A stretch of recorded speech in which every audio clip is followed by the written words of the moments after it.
This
င်္ဂလာနေ့လည်းကြပါလို့ရှိရင်ဒါစမာတိစုတွေရဲ့မိသားစုညာကလည်းပေါ့နော်ဒါစွာရည်နေတာလေးကဒီလေးနော်ဒီကိုရဲ့အဖက်သားလေးတွေကိုဒါဝိညာဉ်ဝိရကညံလေးထိုးစော်ပြကြမယ်ဆိုတော့အခုဆိုလို့ရှိရင်ဒါငါတို့ပြင်လာလေးမပြီးမရှိပေါ့နော်အစားနဲ့အဆုံးထိအဲ့တော့လိုက်ဆုံးမှာရှင်မိသားစုညာကတည်ယူပေးလို့ရပါဆိုရင်ဒါရပါတယ်ဆိုရင်ရပါတယ်လို့စာလေးတွေညံလေးကြီးလာတယ်မရှိပြီးပေါ့နော်ဒါတော့ခါခါလေးရောက်ရှိတယ်မိသားစုညာကလည်းပေါ့နော်ဒီနေ့ရောက်အရန်တော့ဒီဟာကြီးတွေကအခွင့်အလမ်းကိုလာပြီးတော့ပြောက်မှာဖြစ်တဲ့အတွက်နော်ဒါဒီအဆက်ရဲ့အဆုံးထိသိသွားမယ်ဆိုပါလားရှိတယ်ဒီတော့ဒီတိုင်းမှာတော့နော်ခါမှရောက်ရှိတဲ့မိသားစုညာကလည်းပေါ့နော်ဒါတော့ဒီနာအစီအစဉ်စနေတဲ့အချိန်လေးမှာပေါ့နော်ဒါဖုန်းလေးတွေကိုမကြည့်ကြနဲ့ပေါ့နော်သိနာပြရမှာဘာလို့လဲဆိုရင်တော့ဖုန်းကငါတာမဟုတ်ဘူးဟဲ့ဟိုမှာဒီဖုန်းဖြစ်တယ်ဟုတ်လားငါဖုန်းကြည့်နေတယ်အခုလည်းမသိဘူးတော့ဆိုလို့ရှိရင်ဒီအရာတော့ကောင်းဆောင်တွေကကိုယ့်ရဲ့အိမ်ကိုကိုယ့်ရဲ့အခါကိုလာပြီးတော့ဒီနေ့စီးပွားရေးအခွင့်အရေးတယောက်ချင်းရောက်တော့မဟုတ်ဘူးလားရှိတယ်အာရုံနဲ့စိုက်လို့ရှင်းလာလို့မသိဘူးဟိုးဟာကိုယ့်ရဲ့ဝေးရတာရှိလားအဲ့တော့ဝေးရတာလေးဆိုရင်အောက်မှာရောက်နေတဲ့လူတွေရှိတယ်ဆိုရင်ဟောင်းလေးခေါ်ပြီးတော့ညညကလာတော့ဒါညလေးဟိုတော့ဒါဆိုရင်ဒီတော့ဝင်ဒီမှာMC တော်ကိုယူထားတာဖြစ်တယ်ဒါဆိုရင်အနောက်ကနေဒီခမရမောဖိဖို့လိုက်ဆုံးမှာရှင်တိုင်းသားတို့နာကမသိသေးတဲ့လူတွေရှိတယ်အဲ့ဒါတော့ဒီမှာရဲ့နာမည်နဲ့အလိုက်ဒီကနာမည်တွေကိုမိတ်ဆက်ပေးရလို့ရှိရင်ဒီမှာနာမည်ကတော့ဒီမှာစလို့ခေါ်ပါတယ်ပြီးဆိုရင်ဒါဒီမှာတော့ဆွဲရဲမိတ်ဆက်ပေးတဲ့အပိုင်းမှာဆိုအရန်မှာတော့ခုဆိုရင်ဒီမှာနိုင်ငံကနေပြီးတော့ထိုင်းပုတ်တလားကိုငါအရစိုက်စားတယ်ဒီမှာရအကိုကြီးဒီလာကြီးကိုအမင်းကိုပဲပြပါတယ်ရှင့်အကိုကြီးကိုချပါတယ်ရှင့်ဒီဆိုရင်တော့ဒါကဒီစွာရဲမှာအလုပ်တွေလုပ်တာကဖပကနေပြီးတော့တင်ကြပေးတဲ့တရားရှိတယ်ဒီလောက်ကိုအရန်မှာတော့ပြီးတော့အရန်မှာချောတယ်ခုဆိုရင်နောက်မှာရှိတယ်ပေါ့နော်ရှင်းကလားကိုရရှိပါလာတယ်ဒီမှာလာရပါရှင့်ဟိုနော်အရန်မှာတော့ဒီလောက်ကိုအရန်မှာကြည့်တယ်ပါရှင့်ဒီမှာဆိုတော့ဘယ်လိုကိုစီးပွားရေးအခွင့်အရေးတွေကိုလေးပိုင်းနဲ့လာပြီးတော့ဖြစ်တယ်သိကြလားရှင့်ပြောပြပြီးပြီဒီလာကြီးတရားဆိုအရာမတော်တယ်ပါတီပါရှိတယ်နော်ဒီမှာကိုယ်တိုင်နဲ့အားလုံးလေးစားအားကြရပြီးတော့အထူးဝါလာနေတာကြီးတဲ့ဒါပထမပိုင်းမှာဆိုရင်ဘာစီကံမှုရေးရှင်းခိုင်းတာမတော်လားရှင့်ကိုစစ်စစ်ရှိမှဆိုကိုရကံမှုရေးရှင်းခိုင်းမှာတထေးရဲ့စိတ်တွေရှိတာကိုတိုင်းကကြည့်လိုက်တာဖြစ်တယ်ဟုတ်လားရှင့်ဒါဆိုရင်ဒီနေ့ညီမတို့ရဲ့ကံမှုကြီးအကြောင်းကိုသူကိုယ်တိုင်သိချင်လေ့လာပြီးလုပ်ပိုင်နေတာဖြစ်တယ်ဆိုရင်ဒီလောက်9000ပတ်ထိုင်းနိုင်ငံမှာထားရှိထားတဲ့လီဒါကြီးကိုအောင်စင်ဖြိုးကနေပြီးတော့ဒီရေးရှင်းခံမှာမှုဘလောက်ရှိလဲဆိုတဲ့အကြောင်းကိုသိသိတော့မှာဖြစ်ပါတယ်ရှင်ခေဘလိုက်မှာကြည့်ကြတယ်မိသားစုများလဲပေါ့နော်ဒါလည်းတော်တယ်မိသားကြီးရေကြောက်ရမှာပြတဲ့တော့အကိစ္စဆိုင်ပြီးတော့နောက်စေချင်ပါလို့ရှိတယ်အဲဒီလည်းဝင်လာဖို့ရအတွက်လို့ဆိုပြီးချင်ပါလို့ရှိတယ်ဒီဆိုလို့ရှိရင်သိကြတယ်ငါတို့ရဲ့ကံကြီးအသက်သွေးကြောဖြစ်တဲ့ပစ္စည်းကြောင့်ကိုပြောပြပေးမယ်လူသားကြီးကဟိုအရန်ချောတယ်ဒီကြားနဲ့တော့ဟာဒီစမောကများကြီးစစ်သူကိုယ်တိုင်တော့ဆွဲပြီးတော့တီယူကြီးနေတာတော့ကြိုးစားခဲ့တာအခုဆိုရင်ထိုင်းပြုတ်ွေကလာကို9000ပတ်ထိုင်းတဲ့တိုင်းရရှိရတယ်ဒီသားကြီးမတ်စောလန်းကနေပြီးတော့ဒီကသွေးကြောပြတဲ့ထောက်ပေါ်ပစ္စည်းကြောင့်ကိုပြောပြပေးမှဖြစ်ပါတယ်ရှင်ဟိုနော်ဘာလို့ဒီနေ့ဆိုနေနေကြတာလေးနဲ့အတူတူနေပါအောင်လို့ရှိတာဒီဆိုရင်နေကြတယ်ဒီတော့ခမရရောက်ရှိတဲ့စာစုတွေများနော်ဒီ plus ရှိတဲ့ဒီလာဒီလေးတွေနော်ဝင်ရောက်ကျွမ်းလောက်ကိုင်နေတယ်မိသားစုများအားလုံးကသိကြတယ်ဘာလို့လဲဝင်ငွေတွေလူချင်လို့ဘာစီးပွားရေးလဲဟုတ်လားရှင်ဝင်ငွေဘယ်လိုမျိုးပေးတာသိကြလို့ဒီလေးလာကြတာဖြစ်တယ်ဒါဆိုရင်သိကြတယ်ဒီမားတို့ရဲ့ငွေဘယ်လိုမျိုးပေးတာလဲဘယ်လိုမျိုးလောက်ခံရတာလဲဆိုတာကို အရန်တော်တဲ့တရားကြီးတဦးကတော့မြှောက်ပြီးမှဖြစ်တယ်တာလို့ဆိုတဲ့သက်ရှိမှာတလားကို8000ခန့်နဲ့သွေးလိုက်ဆိုတဲ့ရရှိဒါထုတ်ပြရတယ်တလားကို8000ခန့်ရရှိနေတယ်ဒါလည်းကိုရုပ်ကြော်ကနေပြီးတော့ဒီနေ့ရပိုင်ခွင့်ဝင်ငွေ6လမ်းကြောင်းကိုအသေးစိတ်ထောက်မှာဖြစ်ပါတယ်ရှင်ဂျာကြီးတွေကိုနော်လက်ခုပ်လေးတွေနဲ့အသေးလေးတွေကိုလိုက်စမှတရှိနေပြီးသားကလည်းပေးတာဖြစ်နေရှိနော်နောက်ဆုံးပိုင်းမှာဆိုလို့ရှိရင်တမဲတော့မပြောသေးဘူးအဲ့ဒါနောက်ဆုံးတစ်ပိတ်လာရှိဒီနေ့လည်းလောက်တော့ပြီးတော့မြန်မာကိုယ်တိုင်နဲ့လေးစားတဲ့တကယ်မှထူးချွန်ထမ်းမြတ်တဲ့မိတ်တကူကနေပြီးတော့ကိုယ်တိုင်ပြောင်းလဲတဲ့သူ့ရဲ့အတွေးခေါ်လို့ဆောင်ချက်တဲ့အောင်မြင်မှုတဲ့နောက်ဆုံးပိုင်းမှာညောင်းဝင်ပြမှာဖြစ်ပါတယ်ရှင်ဒါဆိုလိုက်စသွားမယ်ဆိုရင်အောင်မြင်သူတွေအတွေးခေါ်ဘယ်လိုပြောလောက်ကိုင်ခဲ့တာလဲဝေခွဲတာတကယ်လည်းဘယ်လိုမျိုးကြိုးစားခဲ့တာလဲဆိုတော့ basic ပေးချင်တော့ဒီကတော့ဆိုဒါကလည်းနာမည်လေးကိုပြောသေးတယ်ဆိုတော့ဒီစုကလည်းဆိုပါမှာနာမည်လေးကိုပြတယ်အခုဘာမှမလုပ်ချက်ဆက်ရတာဖြစ်တယ်ဘာလို့လဲဆိုတော့လည်းချက်ဆက်ဘာလို့လဲဆိုတော့ဒါကလည်းနေနေတာလာချက်ဆက်ရတော့အခုဒီမှာ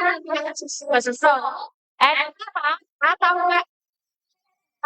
ရရှိဆုံးနဲ့နော်ပလက်တူလာလို့ရှိရင်ဒါလေးကိုစီမျိုးကိုကျူလို့တော့ဖြစ်တယ်ဒီခါမှာတဲ့ဒီတော့အဲ့ဒါရှိတယ်ဆာလာရဲ့โอ้အရန်မှတော့လည်းရန်မှဆက်ဆက်ပါတော့ဒါဆိုရင်စီ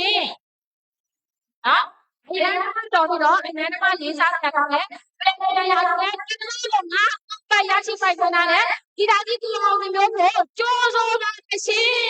ဘယ်လိုလဲဆိုတော့ဒီလိုမျိုးတော့နားပါလေခါလေးလေးလာပါရှင်ကျွန်တော်တို့ဘယ်နော်ဒီလိုလဲဆိုမှတက်နေတာနားက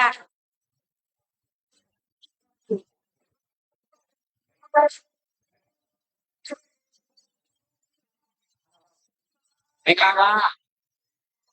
အတန်ကြလားဒီပါ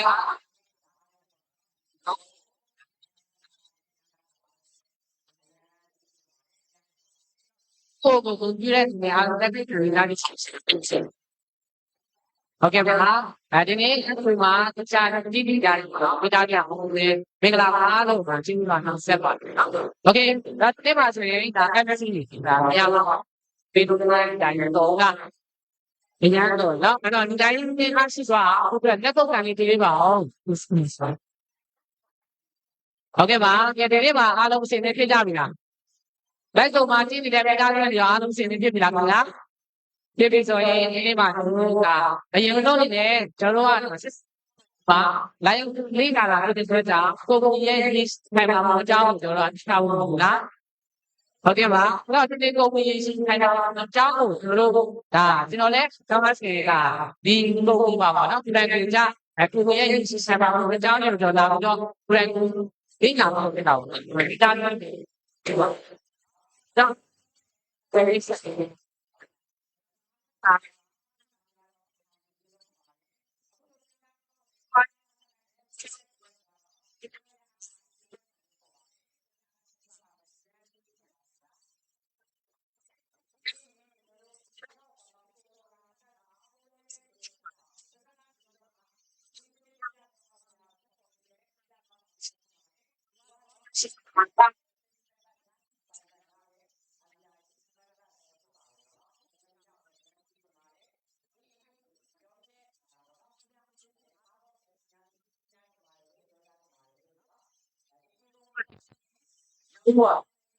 တုံးလည်းအရန်ကျေးဇူးတင်ပါတယ်ဟုတ်ကဲ့ပါအဲ့တော့ကျွန်တော်လည်းတစ်ချိန်တော့ကပေါ့နော်ဒီထိုင်းနိုင်ငံကိုတက်လာတဲ့ရည်ရွယ်ချက်ရှိပါတယ်ထိုင်းနိုင်ငံကိုကျွန်တော်နှစ်ကနေပြီးတော့3နှစ်အထိပဲနေမယ်ဆိုပြီးတော့ရည်ရွယ်ချက်နဲ့တက်လာခဲ့တာဒီနားထောင်နေတဲ့မိသားစုတွေလည်းထုံနည်းသူပဲမဟုတ်လား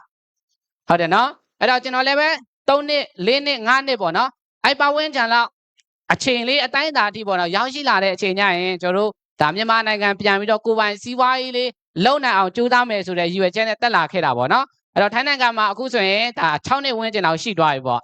နေသားလောက်ကစားအလုပ်မှာဆိုရင်ကျွန်တော်ကတစ်နှစ်ကျော်2နှစ်ပတ်ဝန်းကျင်လောက်ပေါ့နော်ကျွန်တော်လုပ်ခဲ့တယ်ဒီနေ့ဆက်သမောစီးပွားရေးမှာကျွန်တော်ဘာမှမသိဘူးနော်အောင်မြင်ခြင်းနဲ့စိတ်တစ်ခုတည်းနဲ့ဒါလာပြီးတော့လေးလာကြည့်တဲ့အချိန်မှာဆိုရင်ကြိုးစားနေတဲ့မြန်မာပြည်သားတွေလည်းအများစွာ သူရတဲ့အခါမှာဆိုရင်အိုးသူတို့တော့မှလုံနိုင်နေတာပဲ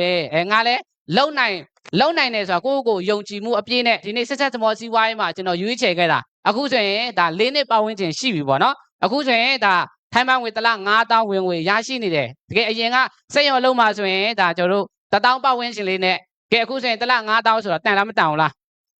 းအိုးအရန်တန်တယ်နော်โอเคအဲ့တော့ဒီနေ့မှာဆိုရင်ကျွန်တော်တို့ကအားလုံးကအခွင့်အလမ်းတွေကိုလာယူကြတယ်ဟုတ်တယ်မလားကျွန်တော်ဖုန်းမသုံးမဲနဲ့အားလုံးပေါ့နော်တေချာအားကိုစိုက်ပြီးတော့နားထောင်ပေးလို့ရမလား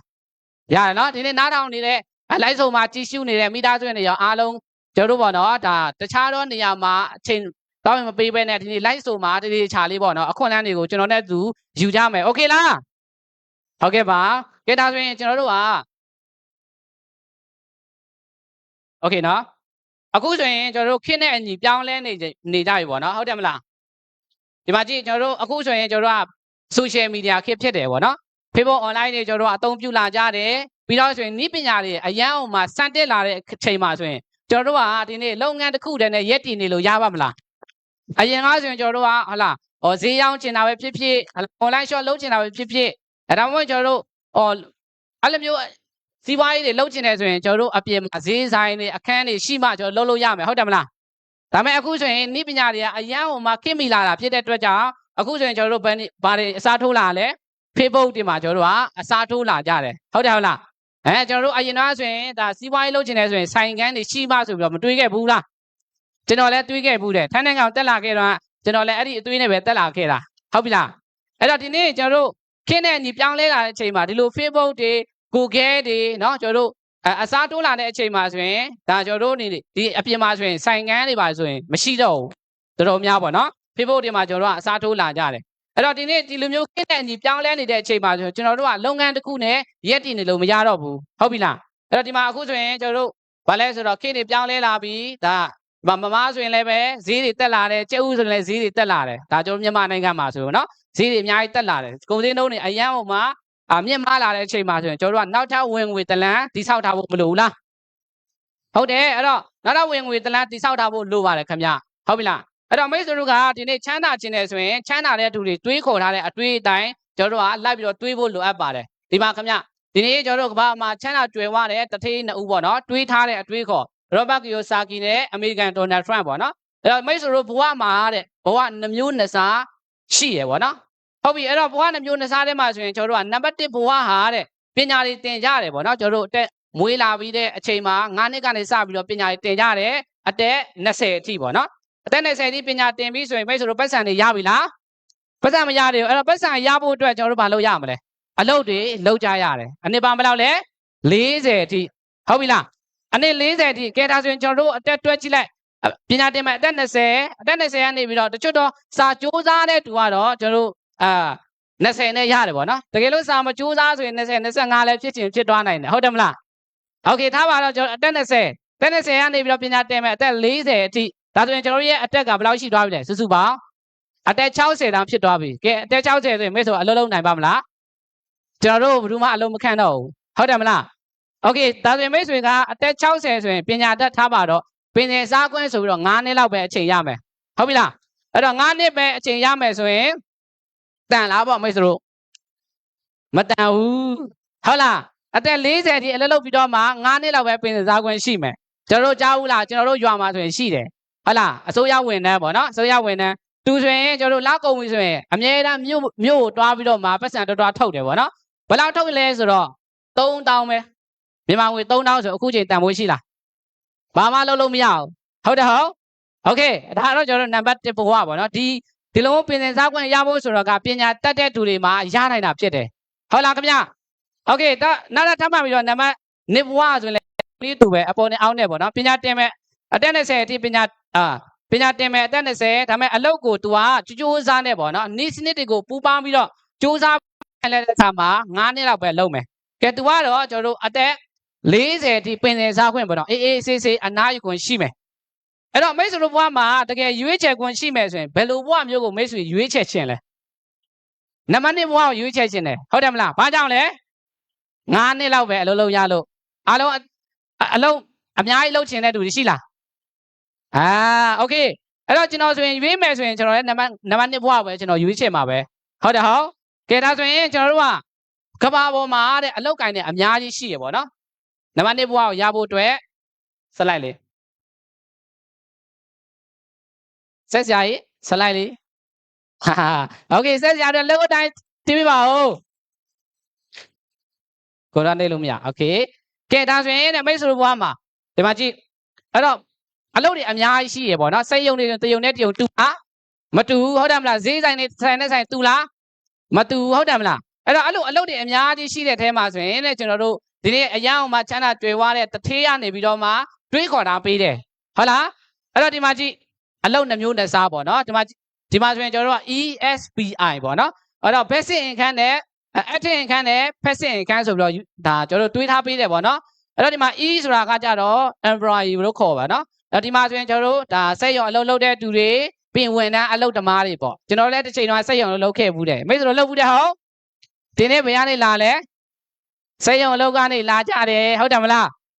းအဲ့တော့ဒီနေ့စက်ရုံအလုပ်သမားတွေရာဆိုရင်လည်းပဲကျွန်တော်တို့လုံးမရတဲ့အလုပ်မျိုးမဟုတ်လားအဲ့တော့အဲ့ဒီအလုပ်ဒီဘာလုပ်လို့ခေါ်လဲ active income လို့ခေါ်တယ်ကိုလုံးမကိုရတယ်โอเคနော်နောက်ထပ်မှန်ပြီးတော့ set employee ဆိုတာလည်းပဲထိုနည်းတူပဲဆိုပါတော့မိတ်ဆွေတို့ကလက်ဖေးဆိုင်လေးဖြစ်ဖြစ်အရင်နည်းတွေရှိလို့ပေါ့နော်လက်ဖေးဆိုင်လေးဖြစ်ဖြစ်ခောက်ဆွဲဆိုင်လေးဖြစ်ပေါ့မိတ်ဆွေတို့ကဆိုပါတော့ရောင်းလိုက်တယ်ထားဆိုင်ဖွင့်လိုက်တယ်ပေါ့နော်ဒါပေမဲ့အဲ့ဒီအလုပ်ကလည်းထိုနည်းတူပဲမိတ်ဆွေတို့ဆိုင်ဖွင့်မှာဈေးရောင်းမှာပတ်စံရတယ်ဟုတ်တယ်မလားဈေးမရောင်းမိတ်ဆွေတို့ပတ်စံရပါမလာ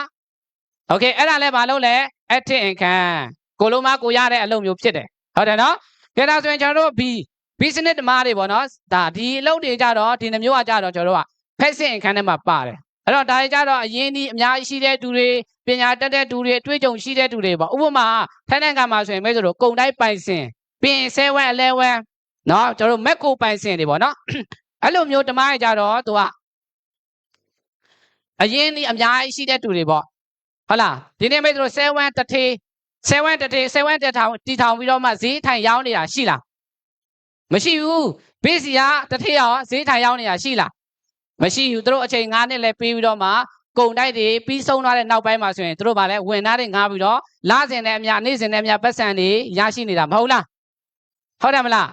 းဒီတိုနည်းတူပဲပေါ့နော်အဲ့တော့အဲ့လိုအလုပ်တွေရရှိဖို့အတွက်ဆိုရင်ကျွန်တော်တို့ကလုပ်နိုင်ပါမလားဖြစ်နိုင်ပါမလားမဖြစ်နိုင်ဘူးဘာကြောင့်လဲပညာတတ်ရမယ်အတွေ့အကြုံရှိရမယ်အရင်းနည်းတွေရှိရမယ်ကျွန်တော်တို့မှာအရင်းနည်းတွေရှိမယ်ပညာတွေတတ်မယ်ဆိုရင်ကျွန်တော်တို့ထိုင်းနိုင်ငံကိုတက်လာအောင်မလားလိုက်ဆုံးမှာကြည့်ရှုတဲ့သူတွေရောတက်လာအောင်မလားမတက်လာဘူးဟုတ်တယ်မလားကိုရမြန်မာပြည်မှာနေပြီးတော့ကိုပိုင်စီးပွားရေးအေးစစ်စစ်လှုပ်ရှားမှာပါမဟုတ်လားโอเคအဲ့တော့ဒါပေမဲ့တဲ့မိတ်ဆွေဒီလိုမျိုးဝင်ငွေရဖို့အတွက်တဲ့ကျွန်တော်တို့အခြေခံလူဒန်းစားတွေလူဒန်းစားတယောက်နေနဲ့ပေါ့နော်စိတ်ပူကြမလို့ဒီနေ့မှာဆိုရင်ကျွန်တော်ကနေပြီးတော့မှဒါကျွန်တော်တို့ယနေ့ခေတ်ပေါ့နော်အရောက်မှာခေတ်မီတိုးတက်တဲ့နဝမားကတင်အလုပ်ကိုကျွန်တော်လုပ်မယ်ဆိုရင်ကျွန်တော်တို့အခြေခံလူဒန်းစားတွေလည်းပဲသူတို့လိုမျိုးပဲအောင်မြင်များစွာရရှိပိုင်ဆိုင်တာဖြစ်တယ်ကြားကြလားသိချင်လားခင်ဗျโอเคအဲ့တော့ကျွန်တော်တို့ပေါ့နော်ဒီနေ့အဲ့ဒီရဲ့နဝမားကတင်ကဘယ်လိုလုပ်ရလဲကျွန်တော်တို့လိုက်ပြီးတော့ကြည့်ကြမယ်ဆက်လိုက်လေဆက်လိုက်လေတစ်ချက်နဲ့ပြပါဦးခင်ဗျာโอเคအဲ့တော့ကျွန်တော်တို့ကဒီနေ့ဆိုပါစို့မိတ်ဆွေတို့မျက်လုံးထဲမှာမြင်ကြည့်ပါနော်တွေးကြည့်ပါအဲ့တော့ဒါဆိုရင်မိတ်ဆွေတို့ကဒီနေ့ဒီမှာပေါ့နော်ကျွန်တော်တို့ဒါကိုရဲ့ဆွေမျိုးတွေကိုတီးတဲ့အတိမိတ်ဆွေတွေပေါ့ဒီနေ့ဥမာမိတ်ဆွေတို့ကျွန်တော်မေးမယ်အဲ့တော့မိတ်ဆွေတို့ဒီနေ့ပစ္စည်းတစ်ခုလိုချင်တယ်ဆိုရင်မိတ်ဆွေတို့ဘယ်မှာတောက်ဝယ်သုံးကြလဲ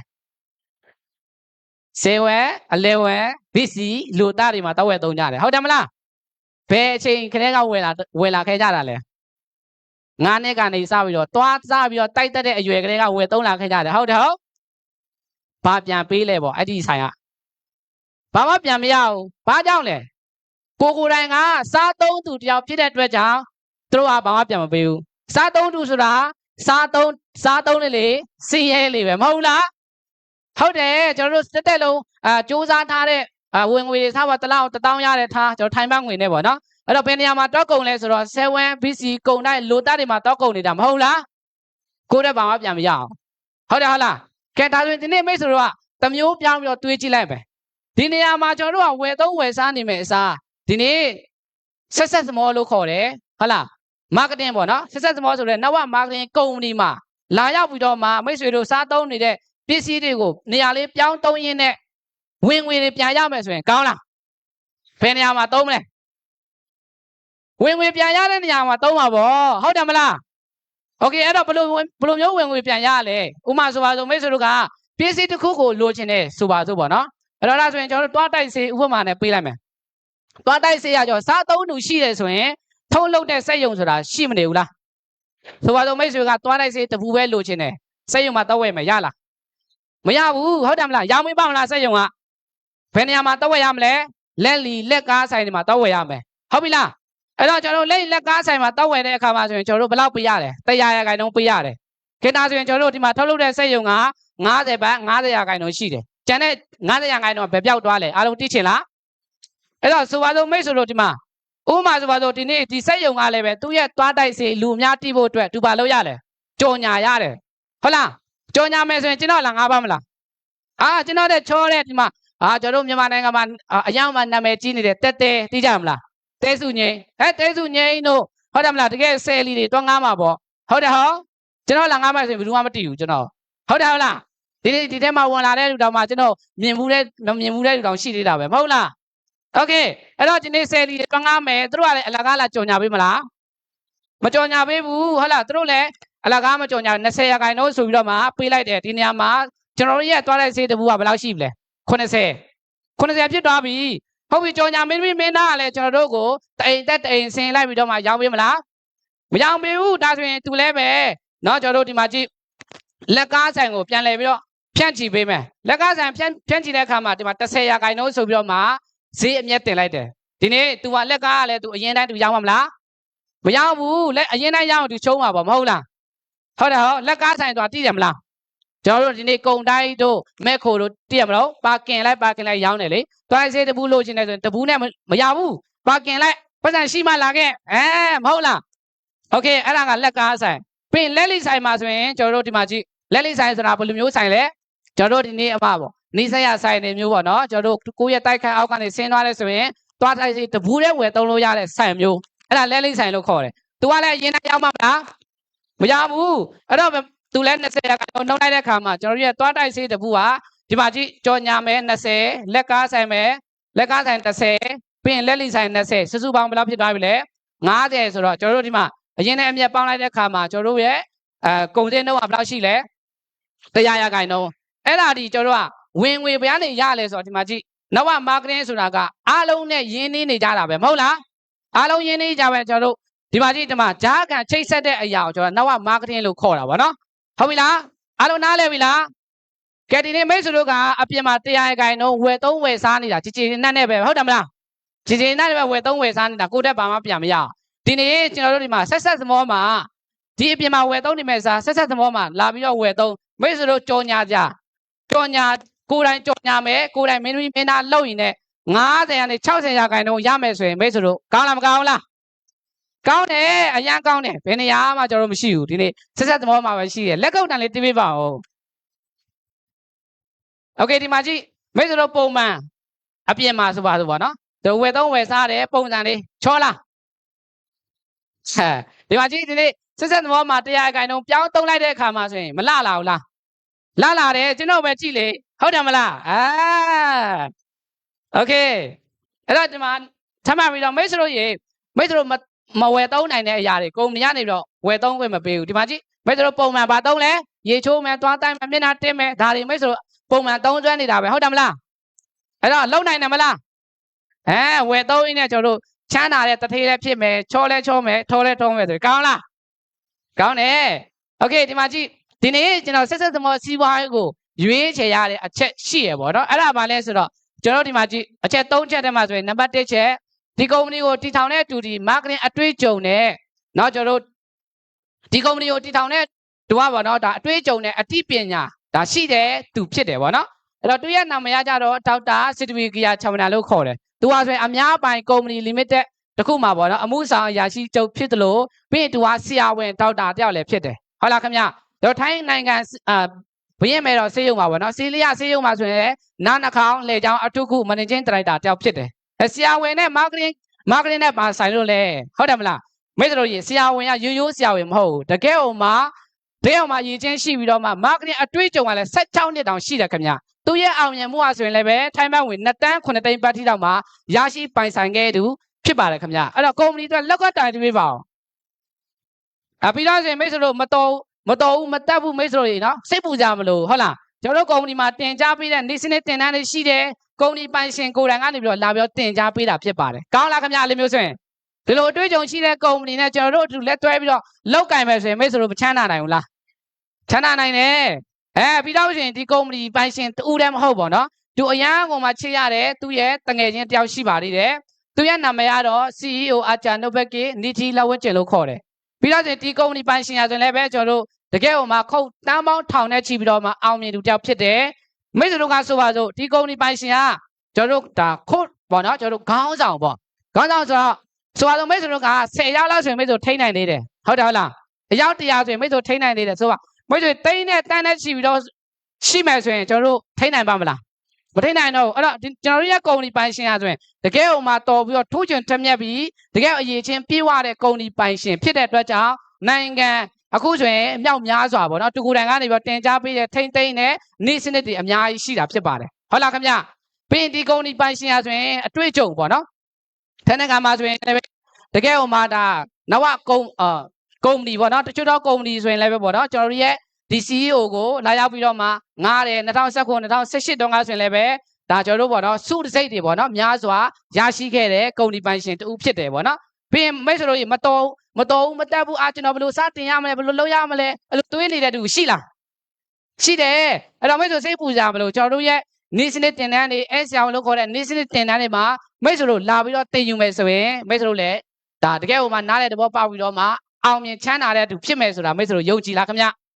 ယုံကြည်တယ်ပြီးတော့ဆိုရင်ကျွန်တော်နံပါတ်1အချက်ကကြတော့ပစ္စည်းအမျိုးအစားစုံလင်စွာရှိပြီးတော့မှရုံဝယ်ပေါင်းလုံလောက်စွာဖွင့်လှစ်ပေးထားတာဖြစ်ပါတယ်ကျွန်တော်ရဲ့စစ်သက်သဘောရဲ့ကုမ္ပဏီအားဆိုရင်ထိုင်းနိုင်ငံတနိုင်ငံနဲ့ရှိမယ်ဆိုရင်မိတ်ဆွေတို့လောက်ရတာအဆင်ပြေပါမလားအဆင်မပြေဘူးအခုဆိုရင်စစ်သက်သဘောကုမ္ပဏီအားဆိုနိုင်ငံဘယ်နိုင်ငံရှိလဲ9နိုင်ငံထိဖွင့်လှစ်ပေးထားတယ်ဟုတ်တယ်မလားမကြတော့ကျွန်တော်တို့ဒါ10နိုင်ငံနောက်ထပ်နိုင်ငံမဟုတ်မြောက်များစွာထပ်မံပြီးတော့မှတိုးလာအောင်မှဖြစ်ပါတယ်ခင်ဗျကောင်းလားမကောင်းလားလည်းမျိုးဆိုရင်မြန်မာနိုင်ငံမှာဆိုရင်ရုံ9ရုံတောင်ရှိတယ်အားလုံးမြန်မာပြည်သားတွေပဲမဟုတ်တယ်အားလုံးကမြန်မာပြည်ပြန်ကြမဲ့သူတွေပဲမြန်မာပြည်မှာရုံနေအများကြီးရှိမယ်ဆိုရင်မဲဆိုတော့အလုပ်လုပ်ရတဲ့အခါမှာအဆင်မပြေဘူးလားပြေတယ်ဟုတ်ပြီနော်ကဲဒါဆိုရင်နံပါတ်3ချက်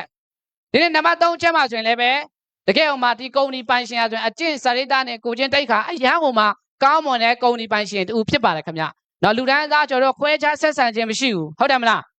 ထိုင်းလူမျိုးမို့လို့လာဦးလို့မို့လို့မြန်မာမို့လို့ဆိုပြီးတော့ခွဲခြားဆက်ဆံမှုမရှိဘူးဟုတ်တယ်မလားကျွန်တော်တို့ရဲ့ကုမ္ပဏီပိုင်ရှင်ရဆိုရင်လည်းပဲကျွန်တော်တို့မြန်မာပြည်သားဆိုရင်လည်းအရန်ကိုချစ်တယ်ဟုတ်လားခင်ဗျအရန်ကိုချစ်လို့လည်းကျွန်တော်တို့ကုမ္ပဏီပိုင်ရှင်မြန်မာတချင်းဆိုတာကြားဘူးလာ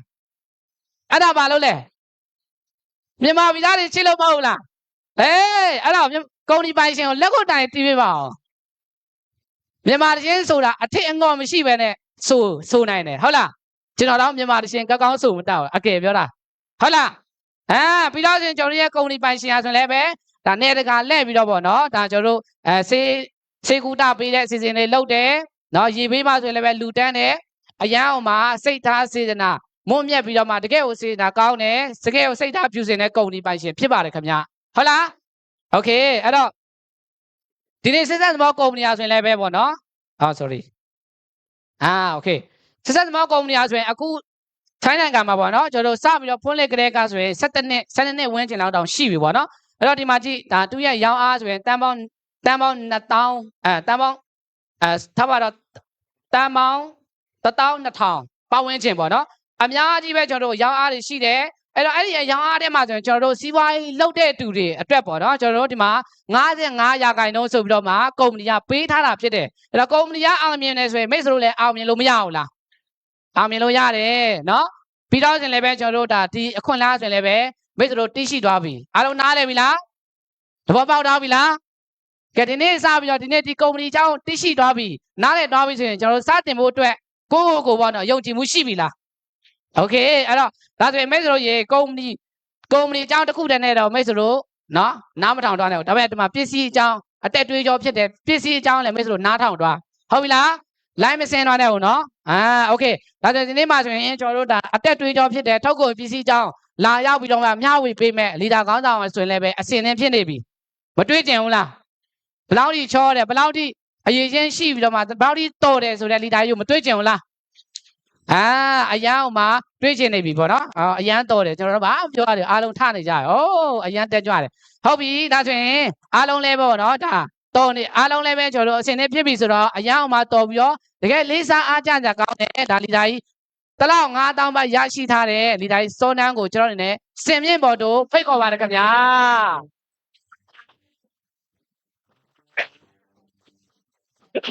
အပြူပြောင်လေးနဲ့အရန်အောင်တောက်ပါနေနော်Yale, no so feel like that, no feel like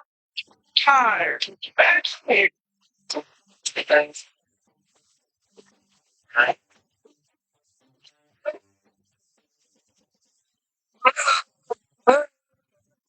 အားလုံးမင်္ဂလာပါ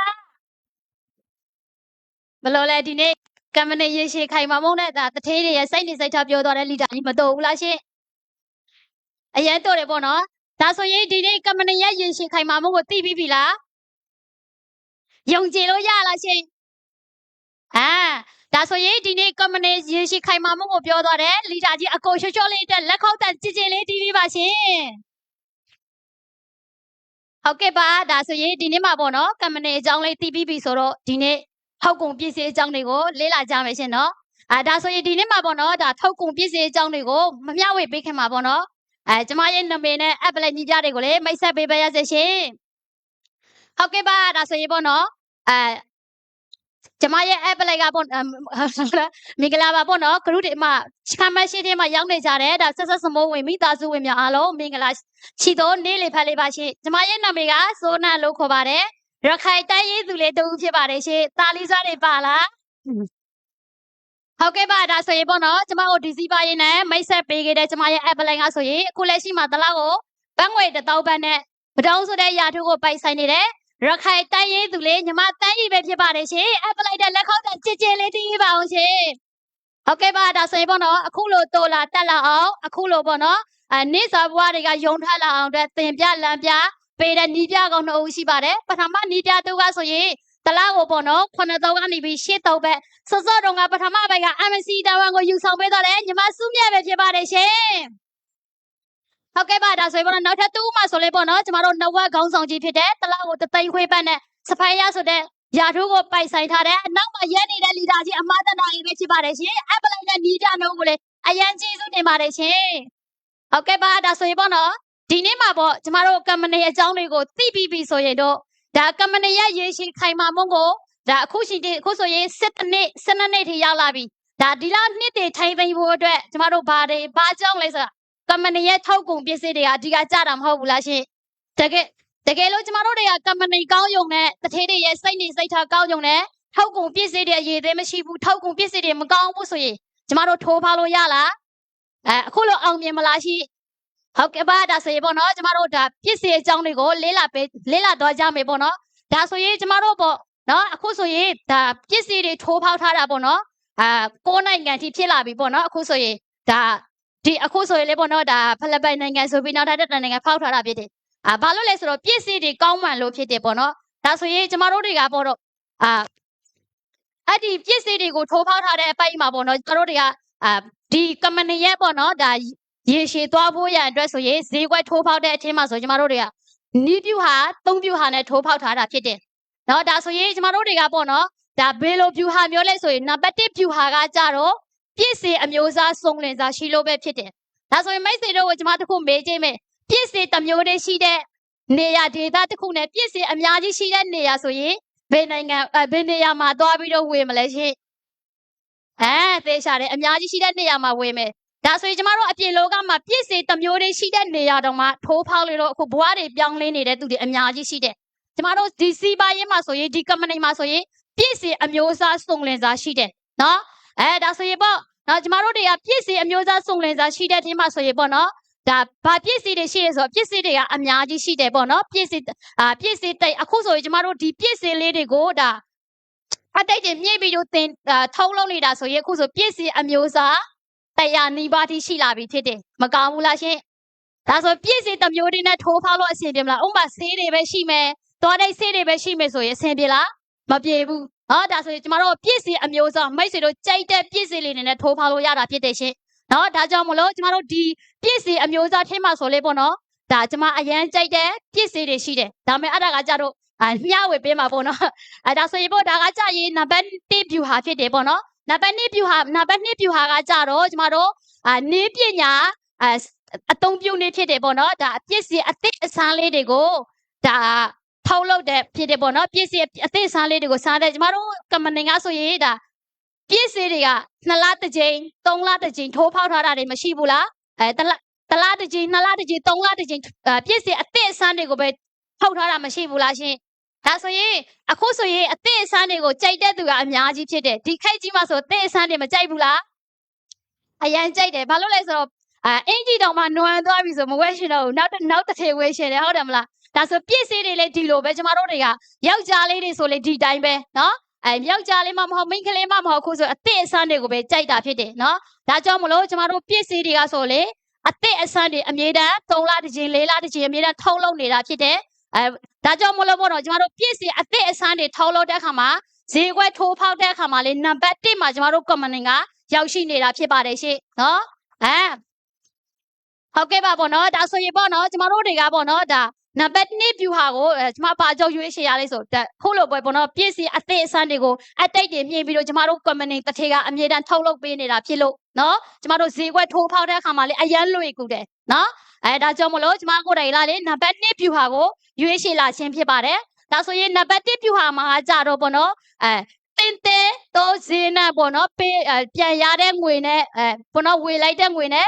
ပြန်ရတာကျမတို့ကတန်ရန်တန်ကြီးအရန်ရှိတယ်ဒါဆိုရင်မိတ်ဆွေတို့ကဒီ community မှာကြတချို့သူတွေကပြောကြလိမ့်မယ်ပြည့်စည်တွေကအရန်ဈေးကြီးတယ်ဟုတ်တယ်မလားဈေးကြီးလိုက်တာဆိုပြီးတော့ပြောကြလိမ့်မယ်ဒါပေမဲ့မိတ်ဆွေတို့ကျမတို့ကိုမေးကြည့်မယ်ပြည့်စည်ဥမာအပြင်လောကမှာပေါ့နော်ကျမတို့တွေကပြည့်စည်တစ်ခုကို150နဲ့ဝေသုံးလိုက်မယ်ဆိုရင်အဲ့ဒီပြည့်စည်ရဲ့တန်ဖိုးမှာပါလေရှင်ဘာမှမပါဘူးနော်ဒါဆိုကျမတို့ဒီ community မှာထုတ်လုပ်ထားတဲ့ပြည့်စည်တွေဟာဆိုရင်ပြည့်စည်တစ်ခုတည်းရှိမှာကျမတို့နော်ထွန်းငွေကနေဝေငွေအဖြစ်ပြောင်းလဲပေးထားတာဖြစ်တယ်ရှင်နော်ဒါကြောင့်မလို့မိတ်ဆွေတို့ဒါဆိုရင်ကျမတို့တွေကဒီပြည့်စည်တွေကိုဘယ်သူထောက်လုပ်ထားလဲဆိုရင်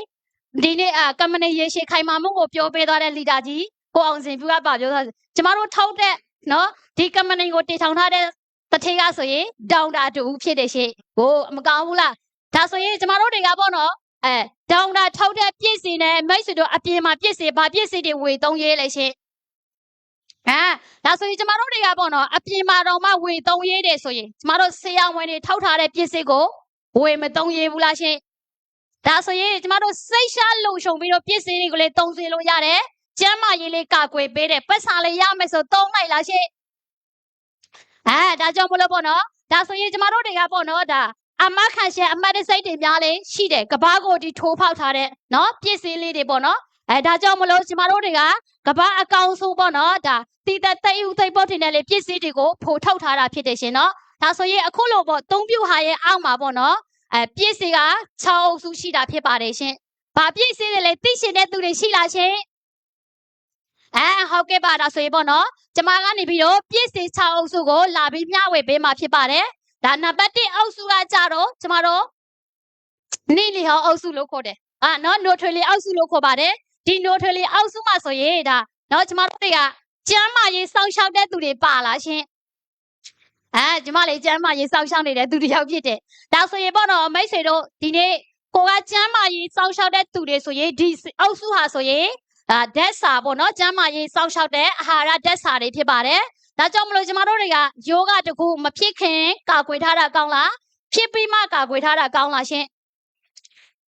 ဒါဆိုရင်ကျမတို့ကိုမေးကြည့်မယ်မိတ်ဆွေတို့အခုခိုင်းမှာပေါ့နော်ဒါကျမ်းမာရေးမကောင်းတဲ့သူတွေကဆိုရင်အိမ်တွင်းပုံနေစရာမလိုတော့ဘူးဘာလို့ဆိုအရင်တော့ကဆိုရင်ကျမ်းမာရေးမကောင်းဘူးဆိုရင်အိမ်တွင်းပုံတဲ့သူတွေရှိတယ်အခုဆိုကျမတို့အိမ်တွင်းပုံစရာမလိုဘာလို့လဲဆိုတော့ကျမ်းမာရေးတွေကိုစောင့်ရှောက်ရနေလေဝင်ငွေပေါင်းများစွာရှာပြီးတော့ဘဝတွေပြောင်းလဲနေအောင်စ조사လို့ရတဲ့အုပ်စုတစ်ခုဖြစ်တယ်ရှင်နော်ဒါဆိုဒီအုပ်စုထေကကျမနော်အရန်ကြိုက်တဲ့ပြည့်စည်တစ်ခုနဲ့မိတ်ဆက်ပေးမယ်ဘာလို့လဲဆိုဒီပြည့်စည်ဆိုရင်ကျမကိုယ်တိုင်ကလေဒါအရင်ကသုံးခွေးလာတဲ့သူတယောက်ဖြစ်တယ်ဒီစီးပွားရေးကိုမတွေ့ခင်မှာဆိုရင်ကျမဒါခန္ဓာကိုယ်မှာပေါ့နော်သွေးပြားတွေပို့တယ်ပို့ဖို့တဲ့သူတွေရှိလားရှင်အင်ပြိုင်ထားတယ်လို့ပဲလေသွေးရတယ်ပေါ့နော်ပဇွန်တွေစားတယ်ဆိုရင်ပို့တယ်အဲ့ဒီဒါပေမဲ့ကျမဒီဆက်စမိုးကိုဝင်လာတာနဲ့ဒီ SOD ဆိုတဲ့ ပြစ်စီကိုကျမတုံးဆွေးလိုက်တာနဲ့အဲ့ဒီသွေးယောဂတွေကလုံးဝကောင်းသွားတာဖြစ်တယ်ဒါဆိုရင်ကျမတို့တွေကအပြင်လောကမှာစမ်းပြီးရမ်းပြီးတော့တုံးဆွေးနေအောင်မယ်ဆိုရင်ဒီနေ့နော်တလားကို9တော့ပဲရမလားရှင်မရဘူးနော်ဒါကြောင့်မလို့ပြစ်စီလေးတွေကိုနော်SOD လေးတွေကိုကိုယ့်ရဲ့ကျမ်းမာရေးတွေကိုကာကွယ်ရင်းနဲ့လေမိတ်ဆွေတို့နော်ဒါပတ်စာရမယ်ဆိုတုံးနိုင်တဲ့သူတွေရှိလားဟုတ်ကဲ့ပါဒါဆိုရင်ပေါ့နော်ကျမကနေပြီးတော့ဒါနံပါတ်1အုပ်စုဖြစ်ပါတယ်ဒါဆိုနံပါတ်2အုပ်စုကိုပြောပြပေးမှာဖြစ်တယ်နံပါတ်2အုပ်စုမှာကကြတော့ပေါ့နော်Asmoni အုပ်စုလို့ခေါ်တယ်ဒါဆိုရင်ပေါ့မျက်နှာကိုယ့်ရဲ့မျက်နှာကိုပေါ့နော်ဒါလုံးဝကိုအပြင်လောကအပြင်တွေကိုနေဘူးဒါနည်းနည်းလေးထွက်လိုက်တာလေမျက်နှာမှာအမေးဆက်တွေပို့တယ်တင်းတိုက်ဝဲဆန်တွေပို့တဲ့သူတွေရှိလား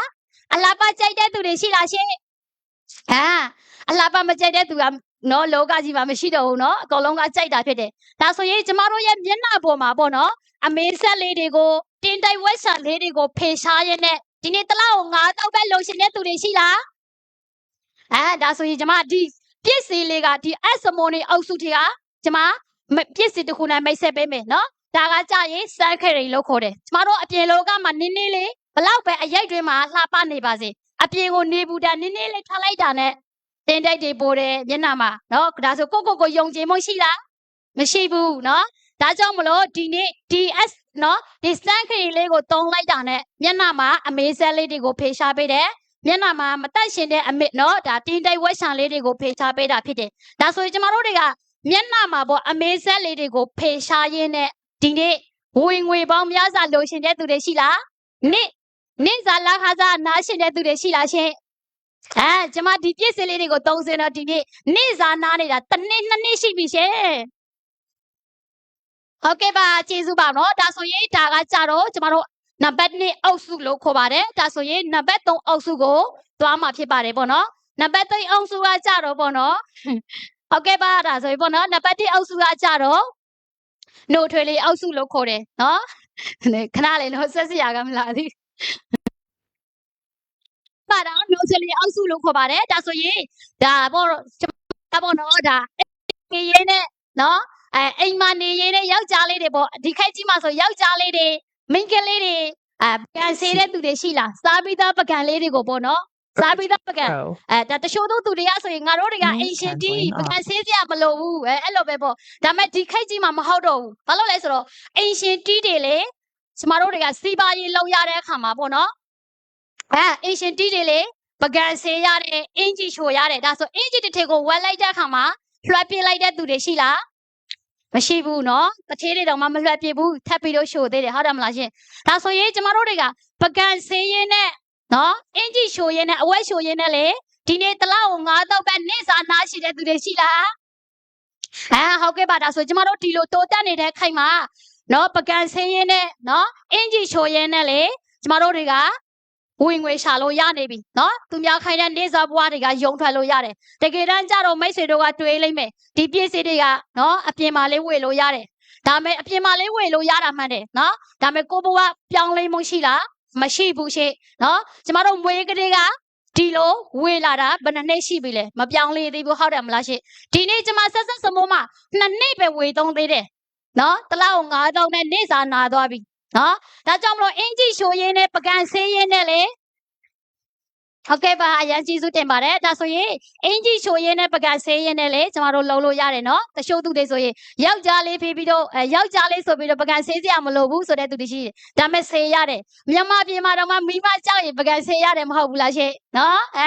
ဒါကြောင့်မလို့ပကံဆေးရင်းနဲ့အဝဲရှိုးရင်းနဲ့လေဝင်ငွေပေါင်းများစွာရတယ်ဆိုတာကိုဒီနေ့လာပြီးမျှဝေပေးတာဖြစ်ပါတယ်ဟုတ်ကဲ့ပါဒါဆိုရင်ပေါ့နော်ကျမမျှဝေပေးတာကနံပါတ်3အုပ်စုဖြစ်သွားပြီနော်ဒါဆိုရင်နံပါတ်4အုပ်စုကိုသွားမယ်ဒါကကြဗိုဒရှီယာလို့ခေါ်တယ်နော်ဗိုဒရှီယာလို့ခေါ်ပါတယ်ရှင်ဒီအုပ်စုထဲမှာဆိုရင်တကောရီ3ပြည့်စည်တွေပါတယ်ရှင်နော်ကျမတို့ဗာပြည့်စည်တွေကိုသုံးမလဲအောက်မှာဆိုလေအများကြီးဖြစ်တယ်ဒါမဲ့ဒီအုပ်စုထဲကကျမပြည့်စည်တစ်ခုနဲ့မိတ်ဆက်ပေးမယ်နော်သွားတိတ်စီလေးနဲ့မိတ်ဆက်ပေးမယ်ရှင်နော်ဒီထဲမှာပေါ့သွားပိုးပေါက်စားတဲ့သူတွေပါလားသွားကြိုက်တဲ့သူတွေပါလားရှင်ဒါဆိုရင်ကျမကိုယ်တိုင်ကလေတရှင်ကအရန်သွားကြိုက်ခဲ့တယ်ဒီစီပါရေးဝင်လာခါစားဖို့အဲ့တုန်းကမှန်ပါပဲရှိသေးတယ်နော်အရန်ကြိုက်တယ်ထမင်းတော့မစားနိုင်ဘူးဒါမဲ့ဒီသွားတိတ်စီအစိမ်းရောင်ဘူးလေးကိုတုံးလိုက်တာနဲ့နော်အဲ့ဒီသွားတိတ်ပိုးလေးဟာအရန်ကောင်းသွားတာဖြစ်ဒါကတော့ကိုယ့်ရဲ့လက်တွေ့ကြုံလာခဲ့တဲ့အရာဖြစ်တယ်ပေါ့နော်ဒါကြောင့်မလို့ကျမတို့သွားတိုက်ရင်းနဲ့လေ ဝင်ငွေရတယ်ဆိုတာယုံလားရှင်ဒါကြောင့်မလို့ပေါ့နော်ကျမတို့ခုနမျှဝေပေးတာကကြတော့ကျမတို့သွားတိုက်ရင်လည်းလေဝင်ငွေရတယ်ဆိုတာကိုမျှဝေပေးတာဖြစ်ပါတယ်ဒါဆိုရင်ဒီအောက်စုကကြရင်ကျမတို့နံပါတ်5အောက်စုဖြစ်ပါတယ်နော်ခရင်ဝင်းမော့လို့ခေါ်တယ်ပေါ့နော်ဒါကကြကျမတို့မြန်မာပြည်ကဘာနိုင်ငံလဲစိတ်ပြိုးရေးနိုင်ငံဖြစ်တယ်ဒါဆိုရင်ကျမတို့တွေကနိုင်ငံခြားရောက်နေတဲ့သူတွေကကိုယ့်ရဲ့မိဘတွေတောင်ရလောက်တယ်လေရလောက်တယ်လို့ဆိုရင်နော်ကိုယ့်ရဲ့မိဘတွေကိုတစ်ဖက်တစ်လမ်းကထောက်ကူပေးရတဲ့မိဘတွေကလေမြေကြီးကနေပြီးရွှေသီးမယ်ဆိုရင်ကိုဘဝလေးဝင်ငွေနှစ်ဖက်နှစ်လားရမယ်ဆိုမကောင်းဘူးလားရှင်အရန်ကောင်းတာဖြစ်တယ်အခုဆိုရင်ကျမရဲ့နှဝက်ထဲမှာဆိုရင်ဒီလနော်ဒီတလထဲမှာပဲဒါနော်ဒီစပါးဒီထွန်စပါးနဲ့နော်ဒီပြည့်စင်နဲ့ထိုးဖောင်းနေတာဆိုရင်ဘတ်တသိန်းကျော်သွားပြီတယောက်တည်းပဲနော်တယောက်တည်းပဲရှိသေးတယ်ဒါကြောင့်မလို့ပေါ့တော့ဒါမဲ့သူမြန်မာပြည်ကမဟုတ်ထိုင်းနိုင်ငံကနေပြီးပို့နေတာဖြစ်တယ်ပေါ့နော်ဒါကြောင့်မလို့ကျမတို့တွေကကိုယ့်ရဲ့မိဘတွေတောက်ရလောက်ရင်နဲ့လေရလောက်ရင်နဲ့လေတော့ကိုကနေပြီးတော့ဒီကပို့မယ်ဆိုမိဘတွေအတွက်လည်းကြိုးရှိမယ်ကိုလေးဝင်ငွေနှစ်ဖက်နှစ်လားရပြီးတော့ကိုလေးနေစားဘွားကယုံထွက်မယ်ဆိုလုံနေတဲ့သူတွေရှိလားဟုတ်ကဲ့ပါလုံနေတာပေါ့ဒါဆိုရင်ကျမတို့ကနံပါတ်5အောက်စုပြီးပြီဆိုရင်တော့နံပါတ်6အောက်စုဒါကကြအရန်အရေးကြီးသွားပြီဘာလို့လဲဆိုတော့ကျမတို့တွေကနော်ရေဆိုတာအရန်အရေးကြီးတယ်ဘာလို့လဲဆိုတော့ဒါကျမတို့တွေကတိုးဒေတာတွေဖြစ်တယ်ကျမတို့လေပေါ့နော်ဒါကကြမြန်မာပြည်အတွက်အရန်အကျိုးရှိတယ်ဘာလို့ဆိုတော့ကျမတို့မြန်မာပြည်ကမိန်ခဏပြက်တယ်မဟုတ်ဘူးလားရှင်ဒါတခါတလေကြထမဲရှက်ရဲတဲ့တော့မှထမဲဦးဒီတိုင်းတန်ကြရတဲ့ရှိတယ်နော်ဒါရန်ကုန်ကတငယ်ရှင်လေးတွေဆိုဒါကြောင့်မလို့ကျမတို့တွေကဒီရေသက်ဆန်းလေးဟာဆိုရင်အခမက်လို့ခေါ်တယ်နော်ဒါရေထဲမှာပါလာတဲ့နော်ရေကိုးလွှာကိုဒီတန့်ရှင်ရေပေးတာဖြစ်တယ်နော်ကျမတို့ဒီကဆိုတိုးရွတွေမှာနေတဲ့သူတွေဖြစ်လို့တခါတလေကြຫນွေခေါင်သွားဒါຫນွေရသည်ရောက်ပြီဆိုຫນွေခေါင်သွားတဲ့အခါမှာရေတွေကကန်တွေကခန်းချောက်သွားတာဖြစ်တယ်အဲ့ဒီခါကျရေတွေကညနေကလေးကရေစိတ်ပြီးတော့ဒါရေအိုးတွေနဲ့ရေကြံရေလှုပ်ပြီးတော့တောက်ရတဲ့အခါရှိတယ်ဒါမဲ့ဘလောက်ပဲတန့်ရှင်ရေးလှုပ်နော်ကျမတို့ကစတက်နဲ့တန့်ရှင်ရေးလှုပ်ထားတာမဟုတ်တဲ့အတွက်ကျမ်းမာရေးထိခိုက်တယ်ပေါ့နော်ဝမ်ယောဂတွေဖြစ်တယ်ဝမ်ရှုပ်ယောဂတွေဖြစ်တယ်ဒါမဲ့ဒီအခုဆိုရင်ကျမတို့တွေကနော်ကျမတို့ company ကထုတ်လုပ်ပေးထားတဲ့ရေသက်စင်ကိုဆိုရင်ကျမတို့လျက်စဲမပါဘဲနဲ့သုံးဆွေးလို့ရတယ်ပြည့်စီတစ်ခုဖြစ်တယ်ရှင်ဒါဆိုရင်မိတ်ဆွေတို့ရေတောက်ရင်လည်းလေတော့ကျမတို့ပဲတစ်လောက်9-3ပဲလိုချင်တဲ့သူတွေရှိလားဒါဆိုရင်ပေါ့နော်ကျမတို့ရေတောက်ရင်လည်းဒီခိုက်ကြီးမှာဝင်ငွေပေါင်းများစွာကိုရှာလို့ရတယ်ဆိုတာဒီနေ့ကျမကနေပြီးတော့3ပြူဟာရဲ့6အုပ်စုနော်ပြည့်စေ6အုပ်စုကိုမျှဝေပေးတာကဒီမှာပဲပြီးပါပြီရှင့်နော်ဒါဆိုရင်မိတ်ဆွေတို့ဟုတ်ကဲ့ပါရှင်ကျေးဇူးပဲဒါဆိုရင်မိတ်ဆွေတို့ပေါ့နော်ဒီပြည့်စေလေးတွေကိုဘယ်လိုထိုးဖောက်ရမလဲနော်ဘယ်လိုထိုးဖောက်ပြီးတော့ဘယ်လိုဝင်ငွေတွေရှာရမလဲဆိုတာကိုဒီနေ့ဝင်ငွေနော်အကြောင်းကိုလာပြီးမျှဝေပေးမဲ့လီဒါကြီးတူကိုဖိတ်ခေါ်ပေးထားတာဖြစ်တယ်နော်ဒီလီဒါကြီးကဆိုရင်ကိုရီးယားမင်းသားပဲကိုရီးယားနိုင်ငံကလာတာဖြစ်တယ်ရှင်နော်ဒါဆိုရင်လီဒါကြီးကိုမတ်တက်ရပြီးတော့ကြိုးဆိုပေးလို့ရလားရှင်ဟုတ်ကဲ့ပါအရန်ရှိုးတယ်နော်တကယ်ကိုကိုရီးယားမင်းသားအသက်ဆိုလေငငယ်ရွယ်လည်းပဲဖြစ်သေးတယ်ရှင်နော်အရန်နာမဒါတလားကိုဝင်ငွေအကြောင်းကိုပေါ့နော်တကယ်ကိုမှဝင်ငွေအကြောင်းကိုစိတ်ဝင်စားလို့အခုဆိုရင်တလားကို9,000ဘက်ကနေပြီးတော့8,000ဘက်ကိုပိုက်ဆိုင်နေတယ်ပေါ့နော်ပလေးဆိုတဲ့ယာတို့ကိုပိုက်ဆိုင်နေတဲ့လီဒါကြီးကိုရဝေကျိုးကိုကျမအနေနဲ့ပေါ့နော်စင်မင်းတို့ဖိတ်ခေါ်ပါတယ်ရှင်လက်ခေါက်တဲ့ချစ်ချစ်လေးပါရှင်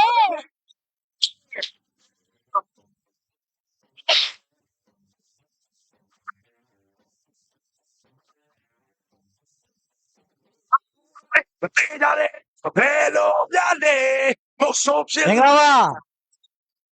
ါโอ้အားလုံးစင်းနေဖြစ်နေပြီလားအခုကဘာပြောမှလဲရှားပိုင်ခွင့်ဝင်ဈေးကွက်ပလန်ကြောင်းလူတလေးပါလားလူတလေးပါရဆိုရင်လက်လေးထောင်ပြီးလို့ရလားလက်စစ်မှာကျွန်းတဲ့မိတ်ဆွေများလုံးနေဖြစ်လဲပေါ့နော်လူတလေးပါဆိုရင်လူတလေးပါလို့စာလေးရေးလာပေးလို့ရပါတယ်နော်โอเ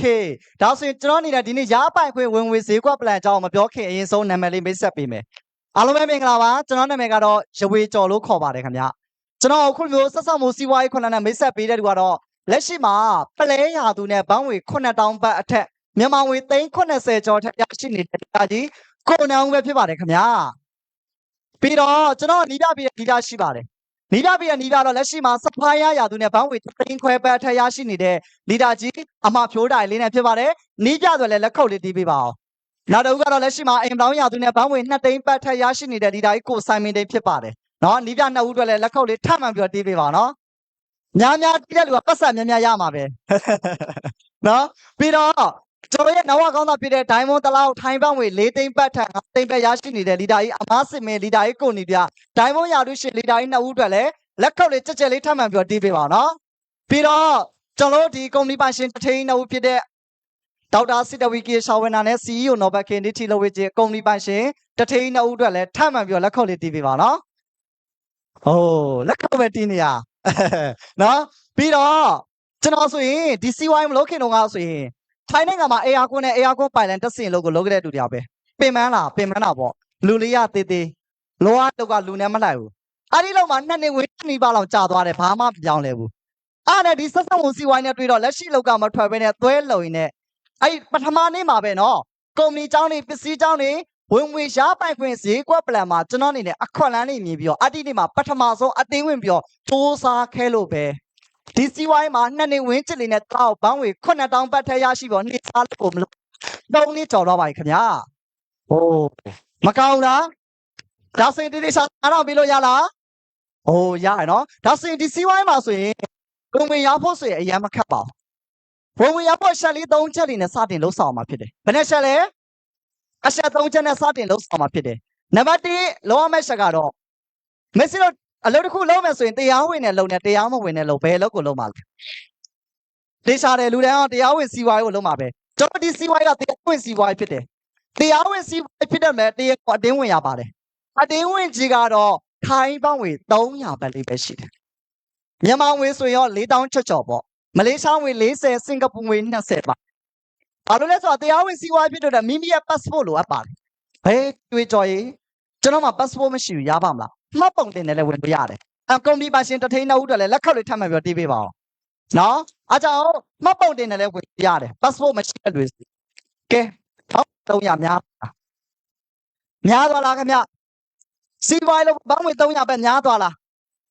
းဘယ်နိုင်ငံဖွင့်ထားလဲ CY မှာလောက်ရမှာလဲနိုင်ငံ8နိုင်ငံရုံးခွဲပေါင်း40ဝန်းကျင်ဒီပေါင်းဖွင့်ထားလဲ CY ကြိုက်တဲ့နိုင်ငံဘယ်နိုင်ငံရောက် CY လို့ရနိုင်တဲ့အခွင့်အလမ်းမှာဘောင်း300ပတ်လေးနဲ့စတင်ရမှာကဲဟုတ်လားဒီနေ့ယောက်ျားလေးဆိုရင်တောက်တဲ့စားတဲ့လို့ဆိုရင်ဆက်လက်ပြအရက်တောက်တဲ့ဌာနဲ့ကုန်ပြီမှန်လားမိန်းကလေးဆိုရင်အဝိစာဟိုဒီဝယ်လိုက်တာနဲ့ကုန်ပြီဟုတ်လားခင်ဗျဟုတ်ပြီကျွန်တော်တို့အတင်းက300ပတ်နဲ့ဝင်လိုက်ပြီအတင်းဝင်ပြီးတော့ဘာမှမရဘူးခံစားခွင့်နဲ့မရှိဆိုလုပ်ပါမလားအတင်းဝင်ပြီးတော့မိတ်ဆွေတို့အတင်းဝင်တဲ့နေရာစပြီးတော့အတက်အန်တဲ့ဇုံတစ်ခုကဲမယ်ဆိုရင်အတက်အာမခံချက်ဘတ်တတိန်မြန်မာငွေဆိုရင်300အာမခံချက်ရှိရခင်ဗျအိုးမကောင်းလားအတက်အာမခံချက်လည်းရှိတယ်ပြီးတော့မိတ်ဆွေတို့ကကြိုက်တဲ့နိုင်ငံဘယ်နိုင်ငံရောက်အဲ့အနေစာမှာနေစီးပွားရေးလုပ်ရတာလွယ်ကူအောင်လို့ဝေးရနီးရအဓိကမို့အိမ်မှာနေဆောင်မှာနေစီးပွားရေးလုပ်ရတာလွယ်ကူအောင်လို့ကိုပိုင် website တစ်ခုလည်းပေးထားပါတယ်ခင်ဗျာအိုးအဲ့ဒီကိုပိုင် website တစ်ခုရဖို့ဆိုရင်ဘောင်းငွေ10နဲ့ရှိတော့ပေးရတယ်မိတ်ဆွေတို့ဘောင်းငွေ300ပတ်လေးနဲ့အတင်းဝင်ပြီးတော့စီးပွားရေးလုပ်ခွင့်ရမယ်အတက်အာမခံချက်လည်းရမယ်ကိုပိုင် website လည်းရမယ်ဆိုရင်တန်လားတန်တာပေါ့ဒါဆိုရင်နံပါတ်1ချက်လေးနားလဲသွားလားโอเคဒါဆိုရင်နံပါတ်2ချက်သွားပြီမယ်နံပါတ်1မှာစီးပွားရေးရှယ်ယာရွယ်စား2မျိုးရှိတယ်စီးပွားရေးလို့ပြောလိုက်တာနဲ့ရှယ်ယာရွယ်စားလို့ပြောလိုက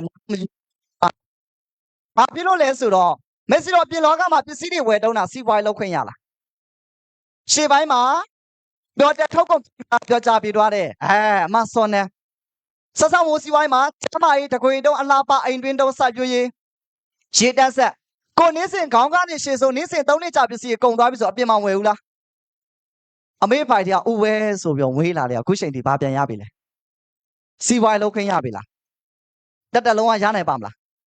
းဆက်ဆက်မိုးစီော်မှာနေစဉ်3နှစ်ကြာပစ္စည်းဝယ်3ဝယ်ဆိုင်နဲ့စီဝိုင်းတမတယောက်ဖြစ်ခွင့်ရတယ်ခင်ဗျာအိုးဒါစီဝိုင်းရှယ်ယာရွေးချက်လိုက်တာပဲဒါကြောင့်အသေးစားကြီးစားဆိုတာရှိတယ်အသေးစားကတော့စူပါပိုင်ဆာလို့ခေါ်တယ်ထောက်ကုန်ပစ္စည်းတိုင်းထောက်ကုန်ပစ္စည်းတိုင်းမှာပီမတ်တွေရှိတယ်မိတ်ဆွေလိုအပ်တဲ့လိုချင်တဲ့ပစ္စည်းလေးဝယ်3ဝယ်စားပြီးတော့950ပီမတ်ပြည့်သွားလိုက်တာနဲ့စီဝိုင်းအသေးစားတမတယောက်ဖြစ်မယ်ပြီးတော့ကိုလိုအပ်တဲ့ကိုလိုချင်တဲ့ပစ္စည်းလေးဝယ်3ဝယ်ဆိုင်နဲ့3000ပီမတ်ပြည့်သွားလိုက်တာနဲ့စီဝိုင်းရှယ်ယာအကြီးစားဖြစ်ခွင့်ရမယ်ခင်ဗျာအိုးမကောင်းလားခုနတော့တဲ့ထောက်ကုန်ပစ္စည်းပြောကြပြီးတော့လေမမရှော်လေးပြောသွားလားစိုက်ပျိုးရေးကိုဘယ်လောက်ကုန်သွားလဲဝယ်တုံးဆက်လိုက်တာအားပေးတာကောင်းဝေ3သိန်းကျော်ကြည့်အောင်ဟုတ်လားခင်ဗျကောင်းလုံးလို့မှန်လားခင်ဗျဒါစင်ဒီစီဝိုင်းမှာအဲ့လောက်ကြည့်တယ်မကုန်ပါဘူးဟုတ်လားကိုနင်းစင်ဝယ်3ဝယ်စားကျမ်းမာကြီးတာမြန်မာပြည်မှာမိဘရစိုက်ပျိုးရေးလုပ်တယ်ဟုတ် စိုက်ပျိုးရေးပတ်နဲ့ပတ်သက်တဲ့ဓာတ်မြော်အစာတွေမြန်မာပြည်ပို့ပေးမှာလားဒါဆိုရင်ကိုယ့်ရဲ့မိဘတွေအတွက်လည်းအကျိုးမရှိဘူးလားဘလောက်ပို့ဝယ်ရတယ်ဟုတ်လားဒါဆိုရင်စိုက်ပျိုးရေးစေဝယ်တုံးဆိုင်နဲ့စီးပွားရေးလုပ်လို့ရမှာဆိုမကောင်းလား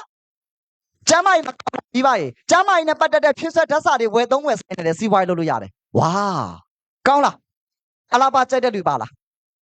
အလားပြင်းနဲ့စီးပွားရေးလုပ်လို့ရမှာဆိုကောင်းလားအခုပြောနေတဲ့လီဒါရောရွေချောချောလေးတောင်လှပအရင်ကြိုက်တယ်ဟာနော်ဒါဆိုရင်ဒီစီးပွားမှာနေ့စဉ်နေ့ကြပစ္စည်းဝယ်သုံးဝယ်စား950ပြည့်အတင်းသားအဲ့စီစီ3ချရာကြီးစားလေးဝယ်သုံးဝယ်စားနဲ့စီးပွားရေးတရားဖြစ်ခွင့်ရမှာဟာဟုတ်ပြီတချို့ကပြောမှာပဲကိုရွေကြော်ရေဒီနေ့အတင်းဝင်ပြောသူတက်မှတ်ထားတဲ့ဒီနေ့ပမာဏကိုတန်းလောက်ရမှာလားဒီတလာတော်တွင်းလောက်ရမှာလားမဟုတ်ပါဘူးရပ်ပေါင်းတက်ဆက်မရှိပေးထားပါတယ်ခင်ဗျာโอ้မကောင်းလားဒါပေမဲ့မိတ်ဆွေပေါ်ပဲမူတည်တယ်မိတ်ဆွေလက်ထက်မှာပတ်စံရှိတယ်ဆိုရင်တစ်ခါလေအတင်းဝင်ပြောသူတက်မှတ်ထားတဲ့ပမာဏကိုတစ်ခါလေလုပ်လို့ရတယ်ဒါမှမဟုတ်ကိုယ့်လက်ထက်မှာပတ်စံမရှိဆိုရင်ရှိတလောက်လေးနဲ့စတင်လို့ရတယ်မကောင်းလားအရန်ကောင်းတယ်ခင်ဗျပြီးတော့ရွေကြိုက်တဲ့ချက်ကတော့သူကနေပြောတက်လုံးမှာတစ်ချိန်တစ်ခါလေးပဲခင်ဗျာโอ้အပြင်လောကမှာဆိုရင်ထက်ကမရင်ရဘူးလားဆက်စမိုးစီဝိုင်းမှာတက်မှာတစ်ချိန်တစ်ခါလေးပဲခင်ဗျနော်အချောင်းနံပါတ်2ချက်လေးနားရတော့လားဒါဆိုဝင်ရဖို့အချက်2ချက်အောင်ပြီးသွားပြီနံပါတ်3နံပါတ်1ချက်ပါလို့ရမှာလဲဆိုတာမိတ်ဆွေနံပါတ်1အတင်းလဲဝင်ပြီးပြီနံပါတ်2ကိုလိုအပ်တဲ့ကိုလိုကျင်တဲ့ပစ္စည်းလေးဝယ်သုံးဝယ်ဆိုင်နဲ့ရှယ်ယာရွေးချယ်ပြီးပြီအဒီနောက်လာတွေမှာကုမ္ပဏီကနေပြီးတော့250ပြီးပြီမိတ်ဆွေလိုအပ်တဲ့မိတ်ဆွေလိုကျင်တဲ့ပစ္စည်းလေး3မျိုး4ဝယ်နိုင်လားဒီမှာဝယ်လဲပြင်မှာဝယ်တုံးနေမဟုတ်လားအဲ့ဒီအချက်2ချက်ကတက်လုံးမှာတစ်ချိန်တစ်ခါအဲ့ဒီနောက်လာတွေမှာပစ္စည်းလေး2မျိုး3မျိုး250ပြီးမှပြည့်သွားရပြီ။ဘာကြောင့်လဲပတ်စံပြန်ရဖို့အပြင်မှာဘယ်လောက်ပဲဝယ်ပတ်စံပြန်ရလားဒါဆိုဒီအချက်လေး3ချက်လေးလုံးဆောင်လိုက်တာနဲ့ကုမ္ပဏီကနေပြောမိတ်ဆွေကိုဝင်ငွေ6လမ်းပြန်ပေးတယ်ခင်ဗျာ။အိုးအပြင်မှာဘယ်နှလမ်းရလဲ။တစ်လမ်းမှမရဘူးမှန်လားခင်ဗျ။တချို့ဈေးရောက်တဲ့လူဆိုရင်တစ်လမ်းပဲရမယ်။ဈေးရောက်မှအမြဲရတာဆက်ဆက်မို့စီရောမှာဝင်ငွေ6လမ်းဒါဆိုရင်အဲ့ဒီဝင်ငွေ6လမ်းပါနေတယ်။နံပါတ်1ဝင်ငွေကတော့လက်လီအမြဲလို့ခေါ်ပါတယ်။ဈေးရောက်တာဝါနာပါလဲတွေပါလား။ပါလားခင်ဗျ။လိုက်စင်မှာကျူးတယ်လေမိတ်ဆွေများအားလုံးကပါလားခင်ဗျ။အိုးပါတယ်။မပါဘူးဆိုရင်ကိစ္စမကျူကျန်တဲ့ဝင်ငွေ9လမ်းရှိတယ်။ပါတီဖြစ်စေမပါတီဖြစ်စေတိထားဖို့မလိုဘူးလား။တချို့ရှိတယ်။ဟာကိုရွေကြော်ရေကျွန်တော်မှပတ်စံတပြားတစ်ချက်မှမရှိဘူးဒီစီဝိုင်းမှာလုံးလို့ရလား။ကြံ့ညံ့လို့ကျင်လား။လို့ကျင်လား။ပြောပြပေးမယ်ခင်ဗျ။အဲ့ဒီလက်လီရဲ့မြတ်မှာဆိုရင်30မှ50%ပေးထားတယ်။မောကလေးကျင်ပေါ်အသားအိတ်ကျင်နေတဲ့စေးကုမ္ပဏီကနေပြီးအဖွဲ့ဝင်စီကတော့1290ဘတ်ဘယ်လောက်လဲ1290ဘတ်ဒါဆိုရင်ကိုယ့်ရဲ့တငယ်ချင်းတွေပြန်ရောက်လိုက်မယ်ဘယ်လောက်နဲ့ပြန်ရောက်မှာလဲ1500ဘတ်နဲ့ပြန်ရောက်မယ်တစ်ဖာရောင်းထွက်မယ်ဆိုရင်ဘယ်လောက်မြတ်မှာလဲ210ဘတ်မြတ်မယ်မြန်မာငွေဆိုရင်ဘယ်လောက်ရှိတယ်3000ဝင်းကျင်နေပါဟုတ်တယ်မလားဘာလို့ဆိုတော့တချို့ကဘန်းငွေမတီးဘူးလေမလေးရှားစင်ကဟုတ်တယ်မလားနော်ဒါဆိုရင်အမြတ်လည်းရမယ်ပြီးတော့ collagen တစ်ပေါင်210ပဲမြတ်တဲ့ပြင်245ပြီးပြီးမှလည်းရမယ်ခင်ဗျာ။အိုးဒါဆိုရင်မိတ်ဆွေအနေနဲ့တလာတော်တဲ့မှာမိုး collagen 73ပါရောင်းထွက်မယ်။ဘယ်လောက်မြတ်မှာလဲ။တွက်ကြည့်။မိုး collagen 73ပါရောင်းထွက်မယ်ဆိုရင်ဘယ်လောက်မြတ်မှာလဲ။ကယ်ကူလိုက်တာခဏပေါက်ဆက်နေလို့ကြည့်။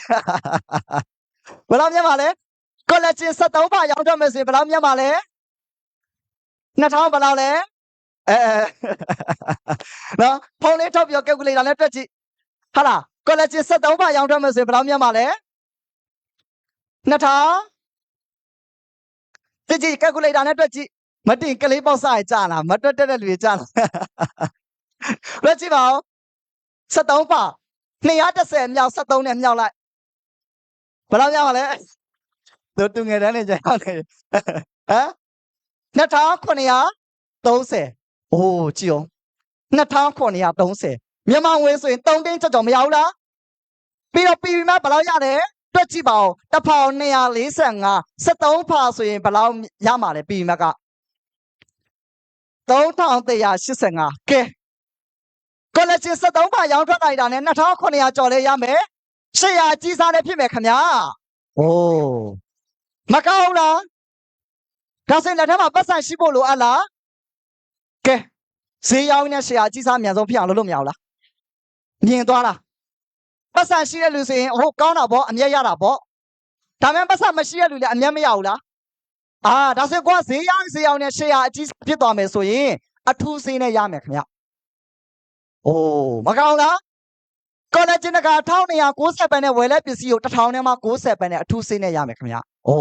လက်ခောက်လေးတီးပေးပါကွန်ပဏီကထောက်ကုန်ပစ္စည်းအထူးဈေးနဲ့ကျွန်တော်ဥမာလေးကော်လဂျင်နဲ့ပဲဥမာပြောနော်ကျန်တဲ့ပစ္စည်းတွေအများကြီးမရှိဘူးလာ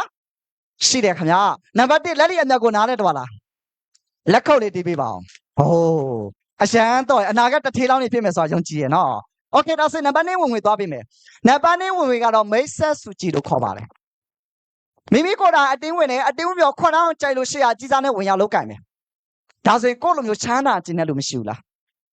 လက်ရှိလောက်ကမထွက်ဘဲနဲ့ဝင်2လမ်းလို့ခြင်းနဲ့လို့မရှိနိုင်ဘူးလားရှိတယ်ဒါဆိုတငယ်ချင်းတယောက်ကိုမျှဝေပေးမယ်တငယ်ချင်းကိုကျွန်တော်နာမည်ပေးလိုက်မယ်ကိုအေးဆိုပြီးတော့နာမည်ပေးလိုက်မယ်မစ်စစ်တိုက်ရခွန်းအားပြီးတဲ့တငယ်ချင်းကိုရတယ်ဒီစီဝါကိုကြိုက်လို့ဝင်ရောက်လောက်ကင်မှာပဲမှန်လားခင်ဗျသူလည်းရှေ့ရအကြီးစား ACC နဲ့ဝင်ရောက်လောက်ကင်လိုက်မယ်ဒါဆိုရင်ကုမ္ပဏီကနေပါမိတ်ဆွေကိုဘောနဲ့ပေးပါတယ်ကိုတိုက်ရိုက်ခွန်လန်းပေးတဲ့တငယ်ချင်းကိုကြီးကဒီစီဝိုင်းမှာရှယ်ယာအကြီးစားနဲ့ဝင်ရောက်လောက်ကင်လို့ဆိုပြီးတော့30% 900ပဲမြန်မာငွေသိန်းကျော်ဘောနဲ့ပေးတယ်ခင်ဗျကောင်းလားအပြင်လောကမှာမျှဝေပေးပတ်စံရလားဆက်ဆက်မိုးစီဝါမှာချမ်းသာမယ်ခွန်လန်းများမျှဝေသူတို့လည်းချမ်းသာမယ်ကိုလည်းချမ်းသာမယ်ခင်ဗျကောင်းတယ်နော်ဒါဆိုရင်အဲ့ဒီကိုတိုက်ရိုက်မျှဝေပေးတဲ့တငယ်ချင်းကိုကြီးမှလည်းသူ့မှာတငယ်ချင်းမရှိဘူးလားသူကလည်းတငယ်ချင်းတယောက်ကိုခွန်လန်းပေးမယ်ကိုပြီပေါ့ဆက်ပဲရပြောတိုက်ရိုက်ခွန်လန်းပေးတဲ့တငယ်ချင်းကိုရပြောထပ်စစ်ခွန်လန်းပေးတဲ့တငယ်ချင်းကိုပြီကိုမတီးတဲ့သူတွေလုံးဝမပေးထားပါဘူးခင်ဗျာဘာကြောင့်လဲအသေးစားနဲ့ဝင်လို့သူဖြစ်လို့မိတ်ဆွေအသေးစားမဟုတ်ဘဲနဲ့အကြီးစားနဲ့ဝင်ရောက်လောက်ကင်မယ်ဒါဆိုရင်ကိုတိုက်ရိုက်ခွန်လန်းပေးတဲ့တငယ်ချင်းကိုကြီးအတွက်လည်း30% ရပြောတိုက်ရိုက်ခွန်လန်းပေးတဲ့တငယ်ချင်းကိုကြီးကနေပြောထပ်စစ်ခွန်လန်းပေးတဲ့ကိုပြီနှစ်စင်းမြောက်တငယ်ချင်းအတွက်လည်း10% ထပ်မှန်ပြောပေးရခင်ဗျာကောင်းလားဒါဆိုရင်စဉ်းစားကြည့်မယ်အလုံးလုံးတာချင်းတူပင်ပန်းတာချင်းတူစ조사တာချင်းတူရေရှည်ဆိုရင်အသေးစားနဲ့ဝင်လောက်တူနဲ့အကြီးစားနဲ့ဝင်ရောက်လောက်ကင်တယ်လူဘယ်သူကပိုကောင်းလဲအကြီးစားနဲ့ကောင်းတယ်မှန်လားခင်ဗျအသေးစားနဲ့လောက်ပါလို့မပြောဘူးအကြီးစားနဲ့လောက်ပါလို့မပြောမိတ်ဆွေကိုယ်တိုင်စဉ်းစားအားကြောင့်လီတာရွေးကြော်ကိုယ်တိုင်လည်းအကြီးစားနဲ့ဝင်ရောက်လောက်ကင်ပြောခုဆိုရင်ဘန်းငွေပြပြဝ9000ပတ်ထက်ရရှိပါနေစားနားတော့လားကောင်းလားဒါဆိုရင်ဒီမိတ်ဆက်စုချင်းမှာအကန်တက်ချက်မရှိမိတ်ဆက်ပြီးလို့ရပါတယ်အကန်တက်ချက်မရှိရပါတယ်ခင်ဗျဒါဆိုရင်နံပါတ်3ဝင်သွားပြီမယ်ကျန်ဝေတို့စုချင်းဒီဝင်ရကျွန်တော်ကြိုက်တဲ့ချက်ကတော့ကိုနဲ့တူစီးပွားရေးမှာလက်တွဲပြီးလောက်ကင်တဲ့လူကိုပတ်စံရအောင်ကူညီပေးရင်ကုမ္ပဏီကပတ်စံပေးတယ်ဘာလို့ဒီပတ်စံရအောင်ကူညီပေးခြင်းစိတ်ရှိလို့ပါလားပါတယ်ဆိုရင်ပြောပြပေးမယ်ဒီစီးပွားရေးမှာ2လိုင်းသွားပါဘဲတစ်လိုင်းညာတစ်လိုင်းဘဲမှာကိုအေးညာမှာကိုပြီးတွေ့လားနော်တွေ့လားဘဲမှာကိုအေးညာမှာကိုပြီး3ဝင်းဆိုင်လေးဖြစ်မနေဘူးလားမြင်လားနော်3ဝင်းဆိုင်အဲ့တတိကံပုံစံလေးဖြစ်မနေဘူးလားအဲ့ဒါကိုကျယ်လို့ခေါ်ပါတယ်ကျယ်ငွေတို့စုကြည့်လို့ကျင်နေဆိုရင်အရင်ဆုံးခုလိုမျိုးမိမိကိုယ်တိုင်ကျယ်ဖြစ်ရမယ်ဒါမိမိကိုယ်တိုင်ကျယ်ဖြစ်မယ်ကျယ်ဖြစ်ပြီးတော့ကိုယ်တိုက်ရခွန်လန်းပြီးတဲ့ကျယ်ပဲဖြစ်နေတယ်ကျယ်ငွေတို့စုကြည့်လို့ကျင်တော့ကျယ်ငွေထုတ်ပေးရမှာဒါကြောင့်ကိုယ်တိုက်ရခွန်လန်းပြီးတဲ့တငယ်ချင်းကိုအလုံးလုံးတက်ပြီလားသူ့ကိုအလုံးလုံးတက်အောင်တင်ပေးသူ့ကိုအလုံးလုံးတက်အောင်တင်ပေးမယ်ဆိုရင်သူလည်းဘယ်မှာကိုယ်ဝမ်းညာမှာကိုယ်တူမိမိလိုမျိုးပဲတငယ်ချင်း2ယောက်စီးပွားရေးလောက်ကန်တဲ့သူမရှိလာနိုင်ဘူးလားရှိတယ်ဟောဒါဆိုရင်သူခွန်လန်းပြီးတဲ့တငယ်ချင်းကိုယ်ဝမ်းနဲ့ကိုယ်တူကိုမိတ်ဆွေတီလားမိတ်ဆွေကသွားပြီးကုညီပြီးရှင်းပြပေးကိုယ်ရောသွားပြီးကုညီပြီးရှင်းပြပြီးလို့သူလည်းခွန်လန်းမြင်ပြီးတော့အလုံးလုံးတက်ပြီးတော့သူ့ရဲ့ဘဲကိုယ်ဝမ်းညာမှာကိုယ်တူသူ့ရဲ့တငယ်ချင်းသွားပြီးခွန်လန်းပေးနဲ့ရှင်းပြပေးမယ်ပေါ့သူခွန်လန်းပေးတဲ့တငယ်ချင်းတို့ရှင်းပြပေးနေသူတို့ကလည်းခွန်လန်းပြီးပြီးရှေ့ရကြီးစားနဲ့ဝင်ရမလောက်ကန်ဘူးလားမြင်သွားလားဒီလူတွေကိုတီးလားမတီးဘူးကိုသွားပြီးကုညီပြီးရှင်းပြပြီးတော့သူတို့ကလည်းအကြီးစားနဲ့ဝင်ရောက်လောက်ကန်မယ်ဒါဆိုရင်ကိုတိုက်ရိုက်ခွန်လန်းပေးတဲ့တငယ်ချင်းကိုကြီးပတ်စံရပြီလားရပြီလားရပြီလေဘယ်မှာကိုဝမ်းရှေ့ရကြီးစားဖွင့်တော့900ညာမှာကိုရီတူကရှေ့ရကြီးစားဖွင့်တော့900 900ပေါင်းလိုက်တော့ဘယ်လောက်ရနေပြီလဲ1800 तू မပြောသွားဘူးလားမြန်မာငွေဆိုရင်2သိန်းကျော်ရမနေဘူးလားဒါဆိုရင်သူ့ကိုပတ်စံရအောင်ဘယ်သူကူညီပေးရလဲမိမိကကူညီပေးတာမိမိကသူ့ကိုပတ်စံ1800ပဲကျဲတလုံးနဲ့1800ပဲရအောင်ကူညီပေးလို့ဆိုပြီးတော့ကုမ္ပဏီကမိတ်ဆွေတီးတန့်ဘောနဲ့1800ပဲလာပေးပါရခင်ဗျာကြိုက်လားကိုနဲ့တူစီးပွားရေးမှာလက်တွဲပြီးလောက်ကန်တဲ့လူကိုပတ်စံရအောင်ကူညီပေးကုမ္ပဏီကပတ်စံပေးတယ်အပြင်မှာကြားဘူးလားအပြင်မှာကျေးဇူးကူညီပေးဘာဖြစ်တတ်လဲကျေးဇူးကမ်းတယ်မှန်လားခင်ဗျလက်ခံလားမှားလား မအောင်နော်ဒီစီဝိုင်းမှာကိုနဲ့တူတူစီဝိုင်းမှာလက်တွဲပြီးလောက်ကန်တဲ့လူကိုပတ်စံရအောင်ကိုညီပေးကိုပတ်စံရလဲကျဲတလုံး1800ကျဲစလုံးဆိုရင်ဘယ်လောက်လဲ18000ယူသွားသူစီရယူရမို့တော့ကုမ္ပဏီတက်ပေါ်နဲ့ပေးတာမကောင်းလားအမှစူပါဗိုက်ဇာစတားဆိုရင်400ပဲရမယ် ACC စတားဆိုရင်1800ပဲရမယ်မကောင်းလားများများကုညီပေးပတ်စံမြဲမြဲရမယ်များများကုညီပေးခြင်းတဲ့လူတွေလက်ခောက်တွေချက်ချက်လေးတီးပေးပါအောင်ကျွန်တော်လိုက်ကြည့်မယ်တချို့ကဒီလိုပဲတီးနေတာနော်โอเคဒါဆိုနံပါတ်4သွားပြီပဲနံပါတ်4ကတော့အတင်းပွဲစုကြည်ဒီစီဝိုင်းမှာ2လိုင်းသွားပါဘဲတစ်လိုင်းညာတစ်လိုင်းဘဲမှာကိုယ်ညာမှာကိုယ်ပြီးမရှိလားသူတို့ကလည်းတက်ငယ်ချင်းနဲ့မရှိလားသူတို့ကတက်ငယ်ချင်းနဲ့ထပ်ဆင့်ခွန်လမ်းပေးနေဘဲရှမ်းမှာလည်းဖွဲ့စည်းမဖြစ်သွားဘူးလားညာဘဲရှမ်းမှာလည်းဖွဲ့စည်းဖြစ်မသွားဘူးလားဖြစ်သွားမယ်ဒါဆိုရင်ကိုတိရဘဲမှာတယောက်ညာမှာတယောက်ပဲတိတာကျန်တဲ့တူတွေတိလားပြပြပေးမယ်အတင်းဝက်စုကြည်မှာတိမတိခေါ်မခေါ်ကိုယ့်ရဲ့အဖွဲ့အစည်းကနေဆင်းသက်သွားတဲ့လူတွေရဲ့ပီဝီအမတ်တွေအကုန်လုံးမိတ်ဆွေပေါ်ပေါင်းပြီးတော့အတိပီဝီမတ်တွေကိုပတ်စံဖြစ်ပြန်ပေးရခင်ဗျာဝါကောင်းလားဒါဆိုရင်ဘယ်ရှမ်းကိုကြီးပါမှာဟာသူတို့နေနဲ့သွားတဲ့စီမျက်နှာတွေခေါင်းလျှော်ပြီးသူတို့လိုအပ်တဲ့ရလိုချင်တဲ့ပစ္စည်းဝယ်သုံးမယ်ပီဝီမတ်တွေ1000ပီဝီမိတ်ဆွေပေါ်တက်လာမယ်မဝယ်နဲ့လို့သွားပြောလို့ရလားသူတို့ကြိုက်တဲ့ပစ္စည်းတို့ဝယ်ရလေဒါဆိုရင်ဘယ်ရှမ်းမှာ1000ပြီညာဘက်ရှမ်းကိုပြီးဘက်မှာစိုက်ပျိုးကျမ်းမာရေးအလားပါတွေဝယ်တုံးဆွဲနေအဲ့ဒီဘက်မှာပြီမှန်1500ပြီမိတ်ဆွေပေါ်တက်လာမယ်ဒါဆိုရင်ဘယ်ရှမ်းမှာ1000ပြီညာဘက်ရှမ်းမှာ1500ပြီအဲ့လိုမျိုးလေးတစ်ချိန်လေးစုံလိုက်တာနဲ့ကုမ္ပဏီကမိတ်ဆွေကိုပတ်စံပေးပါတယ်အသေးစားနဲ့ဆိုရင်350ဘတ်အကြီးစားနဲ့ဆိုရင်420ရမယ်ခင်ဗျာဝါကောင်းလားကျော်တိမတိခေါ်အဲ့လိုမျိုးလေးပြီးမှလေးတစ်ချိန်လေးဆိုလိုက်နေအဲ့လိုမျိုးပတ်စံရမယ်ဆိုရင်မကောင်းလားအရန်ကောင်းတယ်ဒါဆိုရင်တစ်ချိန်တည်းပြီးမယ်ဆိုရင်ရဝရရင်မခုံလှဲ့အောင်ကြည့်မှာမဟုတ်ဟုတ်လားဒါမှတစ်ချိန်တည်းမဟုတ် तू ကတလားကိုအမြင့်ဆုံးကြည့်ရင်2400ချိန်ပေးထားပါတယ်ခင်ဗျာဝါဒါဆိုရင်မဲစစ်ဒီစီဝိုင်းမှာ3နှစ်4နှစ်5နှစ်တော့စူးစမ်းနေဘယ်ဘက်ရှမ်းမှာလည်းအဖွဲ့အစည်းဖြစ်သွားမယ်ညာဘက်ရှမ်းမှာလည်းအဖွဲ့အစည်းဖြစ်သွားမယ်ဒါဆိုရင်ပြီးမှတ်တွေတိမ့်နဲ့တန်းနဲ့ရှိပါမတက်လာနိုင်ဘူးလားဒါဆိုရင်အချိန်ရင်2400ချိန်မစုံနိုင်ဘူးလားမိတ်ဆွေတို့ခဏန်းပေါင်းဆက်တွေကြည့်ရင်မြောက်ကြည့်ပါဦးအတင်းစားနဲ့ဝင်ရောက်လောက်ကန်တဲ့သူဆိုရင်တစ်ချိန်စုံမယ်ဆိုရင်350မြောက်သူပေးလဲတလားကိုအမြင့်ဆုံးချိန်ရင်2400နဲ့မြောက်လိုက်မယ်ဆိုရင်ဘယ်လောက်ရမှာလဲဟုတ်လို့လား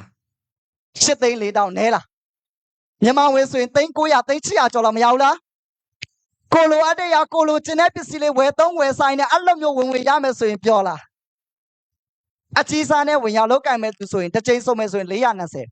420မြောက်သူပေးလက်တလားကိုအမြင့်ဆုံးချိန်ရင်2400နဲ့မြောက်လိုက်မဲ့ဆိုရင်တက်တန်း8000ပဲရမယ်ခင်ဗျာโอ้ကျုံ3000ကျော်ပဲ3000ကျော်ပဲဒါဆိုစဉ်းစားမှာပဲဟေးကိုယူကျော်စင်မင်းပေါ်တက်ပြီးတော့လေများကြီးနေရလာ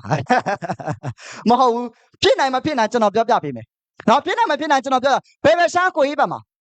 ကိုရစီးပွားလို့ရှင်နေမိဘတဘောမတူလို့ကိုရမိဘသဘောမတူလို့ထွက်သွားမယ်ဟာသူကတငယ်ချင်းရတယ်ညီကိုမောင်နှမသဘောမတူလို့ထွက်သွားမယ်ကဲလီဒါကြီးပဲကြော်လဲဒီစီရောမဲ့စတင်နေချိန်မှာမိဘသဘောမတူစိုးရင်ကိုတားကိုရှစ်လို့ဟာလားညီကိုမောင်နှမလည်းကိုတားကိုညီလေးကိုရှစ်လို့ဝင်ရောက်မလောက်ကန်ခါဘူးဒါပေမဲ့မိဘစိုးရင်လေကျွန်တော်မိဘညီကိုမောင်နှမရှစ်လို့ဆက်ဆက်မို့စီရောမှာလောက်တယ်ခင်ဗျာသဘောမတူတယ်ကောင်းလားတချို့ကမိဘသဘောမတူလို့ညီကောင်မနမတဘောမတူလို့တငယ်ချင်းကတဘောမတူလို့အချောင်းပြချက်တွေနဲ့ထွက်မသွားနိုင်ဘူးလားဒါပေမဲ့ဟောအောက်ဆုံးမှာဘယ်သူခေါ်လို့ခေါ်မှန်းမသိဘူးဒီစီဝိုင်းမှာအောင်မြင်နေတဲ့လီတာတုံးနဲ့ကျွန်တော်ဥမာလေးနှမ်းရှင်းပြပေးလီတာကြီးကိုနေတူရနဲ့ဒီတိုင်းအမစမေဇနီးမောင်နဲ့ပေါ့လီတာကြီးကိုနေတူဆိုထိုင်းကမှာဆက်ရောက်အလုပ်ရုံမှာ12နှစ်တိတိကြာသွားတယ်မပြောင်းလဲဘူးဆက်မိုးစီဝါမှာ2နှစ်နဲ့8လလေးနဲ့ထိုင်းဘန်းဝေ4သိန်းပတ်ထက်5သိန်းပတ်နဲ့ဒိုင်းဘုံရနေတယ်ခင်ဗျာကောင်းလားသူအမျိုးတမ်းပြီးဆိုရင်ထိုင်းနိုင်ငံမှာ24နှစ်ကြော်လောက်စူးစမ်းတာမပြောင်းလဲဘူးမက်ဆီကိုဘယ်နှစ်ရှိပြီလဲ24နှစ်ကျော်မပြောင်းလဲနော်ဆက်ဆက်မိုးစီဝါမှာကြည်အောင်ဇနီးမောင်နဲ့2ဦးစူးစမ်းလောက်ကန်လိုက်တာ2နှစ်နဲ့8လလေးနဲ့ဘဝပြောင်းလဲသွားတယ်ဟုတ်လားခင်ဗျရှမ်းမတော့အချမ်းတော့မတော်ဘူးလားစင်ရတဲ့ဘဝနဲ့ရှမ်းတဲ့ဘဝမရောက်တော့ဘူးလားဘယ်စီဝိုင်းလို့လဲဆက်ဆက်မိုးစီဝိုင်းလို့ဟုတ်လားခင်ဗျဒိုင်းမိုးဆိုတာဘယ်နဲ့ညာမှာပြည်မက်တွေအများကြီးမတက်ဘူးလားဖွဲ့စည်းအများကြီးမရှိလားအဲ့ဒီပြည်မက်တွေကလီတာကိုနေတော့လီတာကြီးအမားစစ်မင်းပေါ်2တန်းနဲ့4သိန်းပြည်မက်တက်တယ်အဲ့လီတာကိုစမ်းမင်းပေါ်လီတာကြီးကိုနေတော့လီတာကြီးအမားစစ်မင်းပေါ်လည်းတက်တယ်လို့မိတ်စစ်ပေါ်လည်းပေါင်းပေးထားတယ်ခင်ဗျာအိုးကောင်းလားဒါဆို2တန်းနဲ့4သိန်းပြည်မက်ကို ပြီးပြီးမဲ့1000ပြီးမဲ့နဲ့စာအကျရင်2400ရတယ်ခင်ဗျကောင်းလားကောင်းလားတီမတီခေါ်မခေါ်အဲ့လိုမျိုးလေးဘယ်ဘက်ရှမ်းမှာတယောက်ရောက်ရှိလိုက်တာနဲ့မိတ်ဆွေမရှမ်းတာနိုင်ဘူးလားညာဘက်ရှမ်းသွားမယ်ညာဘက်ရှမ်းကိုပြီးပြမှာစီးပွားလို့ရှိရင်ပတ်စံမရှိလို့လေပတ်စံကုန်မှာကြောက်လို့လေပတ်စံကုန်မှာလမ်းကြောင်းရှိတာဆက်ဆောင်မှုစီးပွားမှာအကြောင်းပြချက်နဲ့ထွက်သွားမယ်ဟာသူ့ကတငယ်ချင်းကလည်းချစ်ကတဘောမတူလို့လေဘာလားစီးပွားလို့ရှိရင်ကိုနဲ့တိုင်မလောင်မယ်ကိုโอเคကျမလည်းโอเคပြီနော်ညီမလေးโอเคကျွန်တော်လည်းโอเคပြီပါလားပြုံးနေရပါမဲ့လူတွေရှိနော်တချို့ကကြောချစ်ကတဘောမတူလို့တချို့ကယောက်ျားတဘောမတူတချို့ကမိန်းမတဘောမတူမရှိဘူးလားချစ်တွေယောက်ျားမိန်းမရပတ်စံမရှိမျက်နှာမငယ်ရလားဟုတ်လားတဘောမတူတယ်လုံးပါလားလုံးပါဗောဟုတ်လားခင်ဗျဟာတချို့ကမလွန်ဆန်ရုံမလုပ်ဘူးနောက်ထပ်ပါစေကိစ္စမရှိဘူးဒါပေမဲ့တူအောင်မှာဟိုးအောင်မှာဘယ်သူခေါ်လို့ခေါ်မှမသိဘူးဒီတိုင်းကိုဆန်မင်းတဲ့အရင်ကလောဖောကိစ္စလုပ်တဲ့သူတယောက်ဒီစီးဝါးမှာ3နှစ်ဝင်းကျင်နေပါလေတလောက်ဘတ်8သိန်းပတ်ထက်နဲ့ဘလူးတန်းဝင်ရနေရခင်ဗျာဝါသူ့ရဲ့ဘယ်နဲ့ညာမှာအဖွဲ့အစည်းရဲ့ပြည်မှတ်တွေကသူ့ပေါ်3တန်းနဲ့6သိန်းပြည်မှတ်တက်တယ်အဲ့3တန်းနဲ့6သိန်းပြည်မှတ်ကလီတာကိုဆန်မင်းပေါ်တဲ့တက်လို့မိတ်ဆွေပေါ်လည်းပေါင်းပေးထားတယ်ဝါကောင်းလားဒါဆိုအကျရင်1500ပြည်မှတ်နဲ့စာအကျရင်ဘယ်လောက်ရလဲ2400မရောက်လားဒါဆိုရင်မိတ်ဆွေဘယ်မှာတိမတိခေါ်မခေါ်ညာမှာတိမတိခေါ်မခေါ်လီတာကိုနေတွေ့လေအမားစိမလို့စ조사တဲ့သူတယောက်လီတာကြီးကိုစမ်းမေးလိုမျိုးစ조사တဲ့သူရောက်ရှိတိုက်တာနဲ့အကျရင်2400ကျင်းမစုံနိုင်ဘူးလားဒါဆိုရင်အသေးစား7သိန်း4တောင်အကြီးစားတက်တန်း7တောင်ပဲမရနိုင်ဘူးလားလက်ခုပ်လေးတီးပေးပါမြင်သွားတာရနိုင်မရနိုင်မြင်သွားတာကိုရကျော်လေးကြည့်ရလားစင်မင်းပေါ်မှာမဟုတ်နော်ဒါဆိုရင်တော့ပြောမယ်အဲ့လီတာကြီးကိုနေတော့ဒီအမားစင်မင်းလီတာကြီးကိုဆမ်မင်းတော့ပြောမယ်အကိုလိုမလို့လုံတက်မြရတယ်ကျွန်တော်ပေါ်ကျမပေါ်တက်နေရမတော်နဲ့ထွက်ပါမလားထွက်ပါမလားမထွက်ဘူးမထွက်တွင်သူတို့ကလည်းကိုယ်တော်လာစူးစားတာသူတို့ရှေ့ရတဲ့မိဘတွေသူတို့ရှေ့ရတဲ့သားသမီးတွေစူးစားသူထွက်ပါမလားမထွက်ဘူးဆိုသူတို့ပြီးမှတယ်သူတို့ပေါ်လည်းတက်လို့ကိုယ်ပေါ်လည်းမတက်ဘူးလားသူတို့လည်းချမ်းသာမယ်ကိုယ်လည်းချမ်းသာမယ်မဟုတ်ဘူးလားမြင်သွားတာဒီလိုမျိုးလေးဝင်ရမယ်ဆိုရင်မမေးရမယ့်ချက်ကတော့မိတ်ဆွေကုမ္ပဏီကနေပြီးနံပါတ်3ချက်ကပါလဲဝင်ရအောင်လှုပ်ဆောင်ဖို့အချက်3ချက်တည်းမှာနံပါတ်3လှုပ်ဆောင်မယ့်ချက်ကပါလဲ250ပြီးပြီးကိုလိုအပ်တဲ့ကိုလိုကျန်တဲ့ပစ္စည်းတွေ2မျိုး3မျိုး250ပြီးမဲ့ပြည့်သွားရပြီ8သိန်းထုတ်ဆောင်မယ်တန်းလား4သိန်းထုတ်ဆောင်မယ်တန်းလားတက်တန်းထထုတ်ဆောင်မယ်တန်းလားကဲဆက်မိုးစီဝိုင်းမှာအခန်းမှာပစ္စည်းပုံစံအကြောင်းရှိတာတခြားမှာရှိမယ်ဆက်မောမရှိဘူးလိုလောင်လိုနေအောင်မယ်ခင်ဗျာကောင်းလားပြီးတော့ဒီစီယုံမှာပြောပြပေးမယ်တောင်းနေမှာ9နှစ်ရှိန်လေးပေးပြီးတော့စ조사လောက်ကန်လိုက်တာနဲ့နားလို့ရတယ်ခင်ဗျာနားလို့ရမကောင်းလားနေစားမှာတက်တလုံးစ조사တက်တလုံးနားလို့ရလားဆက်မိုးစီယုံကနားလို့ရပြင်ကိုမရှိတော့ဘယ်မှာကိုချစ်တဲ့သားသမီးတွေကိုအောင်ဝင်နေပေးခတ်လို့ရတယ်ခင်ဗျာဒါကြောင့်ဒေါက်တာတွေဆရာဝန်တွေအင်ဂျင်နီယာတွေဘွဲရပညာတတ်တရားစားဆက်ဆက်မိုးစီးပွားမှာလာလောက်တာဆက်ဆက်မိုးကုမ္ပဏီပိုင်ရှင်တစ်ထင်းနှစ်ဦးကိုအခုလိုမျိုးရပိုင်ခွေဝင်ဈေးကွက်ပလန်ကိုတီးပြပါလဲနီးစစ်တဲ့ကိုလောက်ပြီးတဲ့အတွက်လည်းလက်ခုပ်လေးချက်လေးတီးပြပါနော်ကြိုက်လားကျွန်တော်အရင်ကမှကြိုက်တယ်ဒီအချက်ကိုကြိုက်လို့ဝင်ရောက်လောက်ကန်တာပဲဒါဆိုရင်နံပါတ်5ဝင်သွားပြင်မယ်နံပါတ်5ဝင်ကတော့ခေါင်းဆောင်ငွေထုတ်စုကြီးခေါင်းဆောင်ငွေထုတ်ပြီးပတ်စံရတယ်ခင်ဗျဘာလို့လဲခေါင်းဆောင်ငွေထုတ်ပေးခြင်းလဲခေါင်းဆောင်ဝေးတော့ပြောပြပေးမယ်အရင်ဆုံးမိမိကိုယ်တိုင်ခေါင်းဆောင်ဖြစ်ရမယ်ဒါကိုတိုက်ရခွန်အားပေးလိုက်လို့ကျွန်တော်မြန်မာလိုရိုးရှင်းပြောမယ်တားလို့နာမည်ပေးတိုင်းမယ်ဘာလဲတာမင်္ဂလေးဆိုရင်တမီပေါ့အရင်မဟုတ်ဘူးနော်ပြောပြပေးတာနော်ဒါဆိုရင်ကိုတိုက်ရခွန်အားပေးတယ်ကိုယ့်ရဲ့သားဒီစီဝါမှာတသိန်းပဲရနိုင်မယ်ကဲကွာမြန်မာငွေပဲထားလိုက်သိန်း100ရနိုင်မယ်ပဲထားဒါဆိုရင်20%ဆိုရင်ဘယ်လောက်ရမှာလဲသိန်း20ဘောင်းဝင်ဆိုရင်2000ပဲမရဘူးလားကောင်းလားခေါင်းဆောင်လေးပြောင်းငွေထုတ်ပြလိုက်တယ်တသိန်းပဲရနေလို့ဆို20% 2000ပဲမရောက်လားတားနေပြီးထပ်ဆင့်ခွန်အားပေးတဲ့လူဘာလို့ခေါ်လဲညီရတယ်ဒီစီဝါမှာတသိန်းပဲနဲ့ခေါင်းဆောင်ဖြစ်နေမယ်ဆိုရင်20%အမြင့်ဆုံးဘယ်လောက်ရမှာလဲ2000ပဲညီရနေပြီးထပ်ဆင့်ခွန်အားပေးတဲ့လူမြင့်လို့ခေါ်တယ်3ဆင့်မြောက်သွားပြီမြင့်ကလည်းတသိန်းပဲနဲ့ခေါင်းဆောင်ဖြစ်နေမယ်ဆိုရင်10% 1000ပဲရတယ်ခင်ဗျာ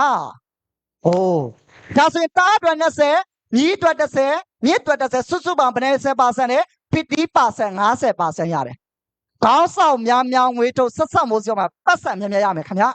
။ကောင်းလား သူများကိုလည်းပတ်စံရအောင်ကူညီပေးမယ်သူများကိုလည်းခေါင်းဆောင်ဖြစ်အောင်ငွေထောက်ပေးမယ်သူများလည်းချမ်းသာမယ်ကိုလည်းချမ်းသာမယ်မကောင်းလားခဲအပြင်မှာမိတ်ဆွေဖက်နှက်စီးပြီးတော့ဖက်နှက်ပါသွားမယ်ဟုတ်လားโอเคဒါဆိုနံပါတ်6သွားပြီမယ်နံပါတ်6ကတော့ဂုံပြုစုကြည်လို့ခေါ်ပါလေ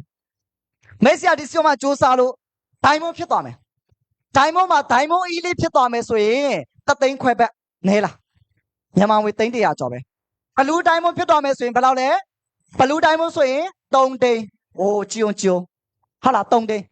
ရာထူးမြင့်ဆုံးပြည့်တဲ့ wire diamond ဆိုရင်ဘယ်လောက်လဲ10တန်းစုစုပေါင်းဂုံပြုစုကြီးကတော့19တန်းနဲ့6သိန်းခွဲခင်ဗျာ။အိုး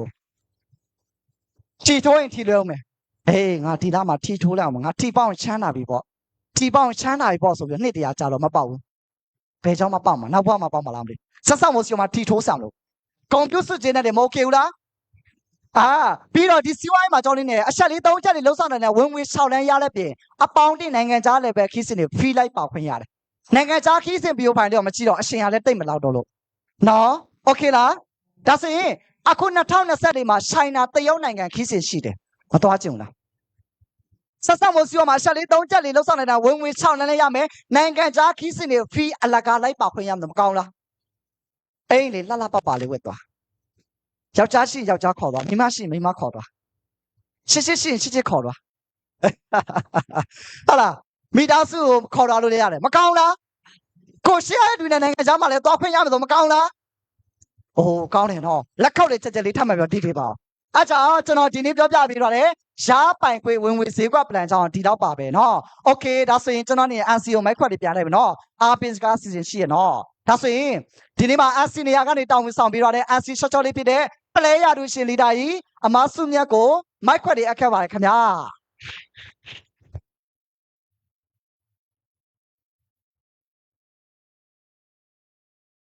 အိုးနော်ဒါဒီနေ့ညီမတို့ရဲ့ရပိုင်ခွေဝင်ငွေ6လမ်းကြောင်းကိုပြပြပေးသွားတယ်ဒါပလဲရထုရှင်ဒီတိုင်းကိုရဝေကျော်ကိုအရန်နဲ့မှကျေးဇူးတင်ပါတယ်ရှင်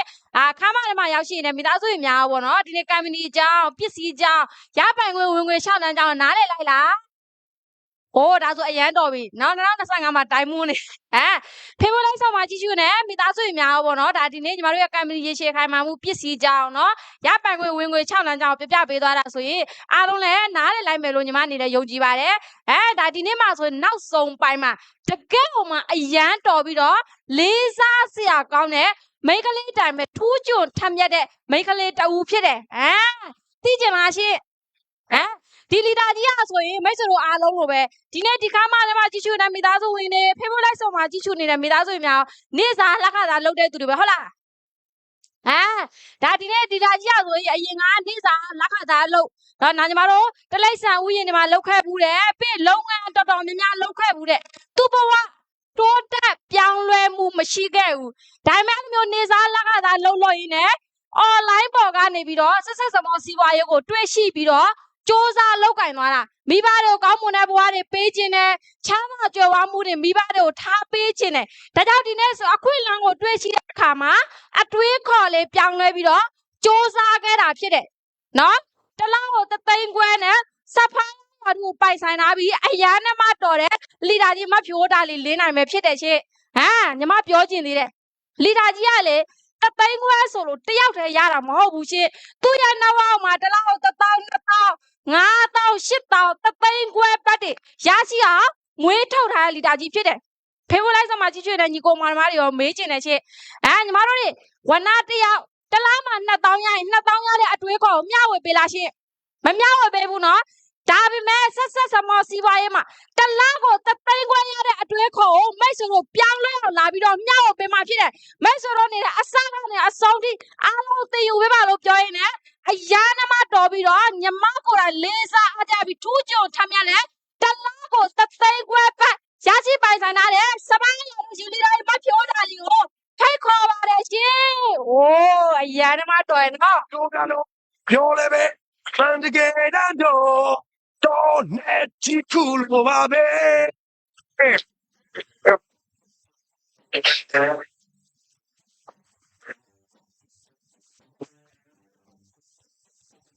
အားလုံးမင်္ဂလာပါရှင်။ဝယ်မတွေ့တာကြာပြီနော်။မတွေ့တာကြာတော့မမြင်ချင်တော့ဘူးလားမသိဘူး။အေးမှာအကျွေးရှင်တွေတွေ့လာပြီ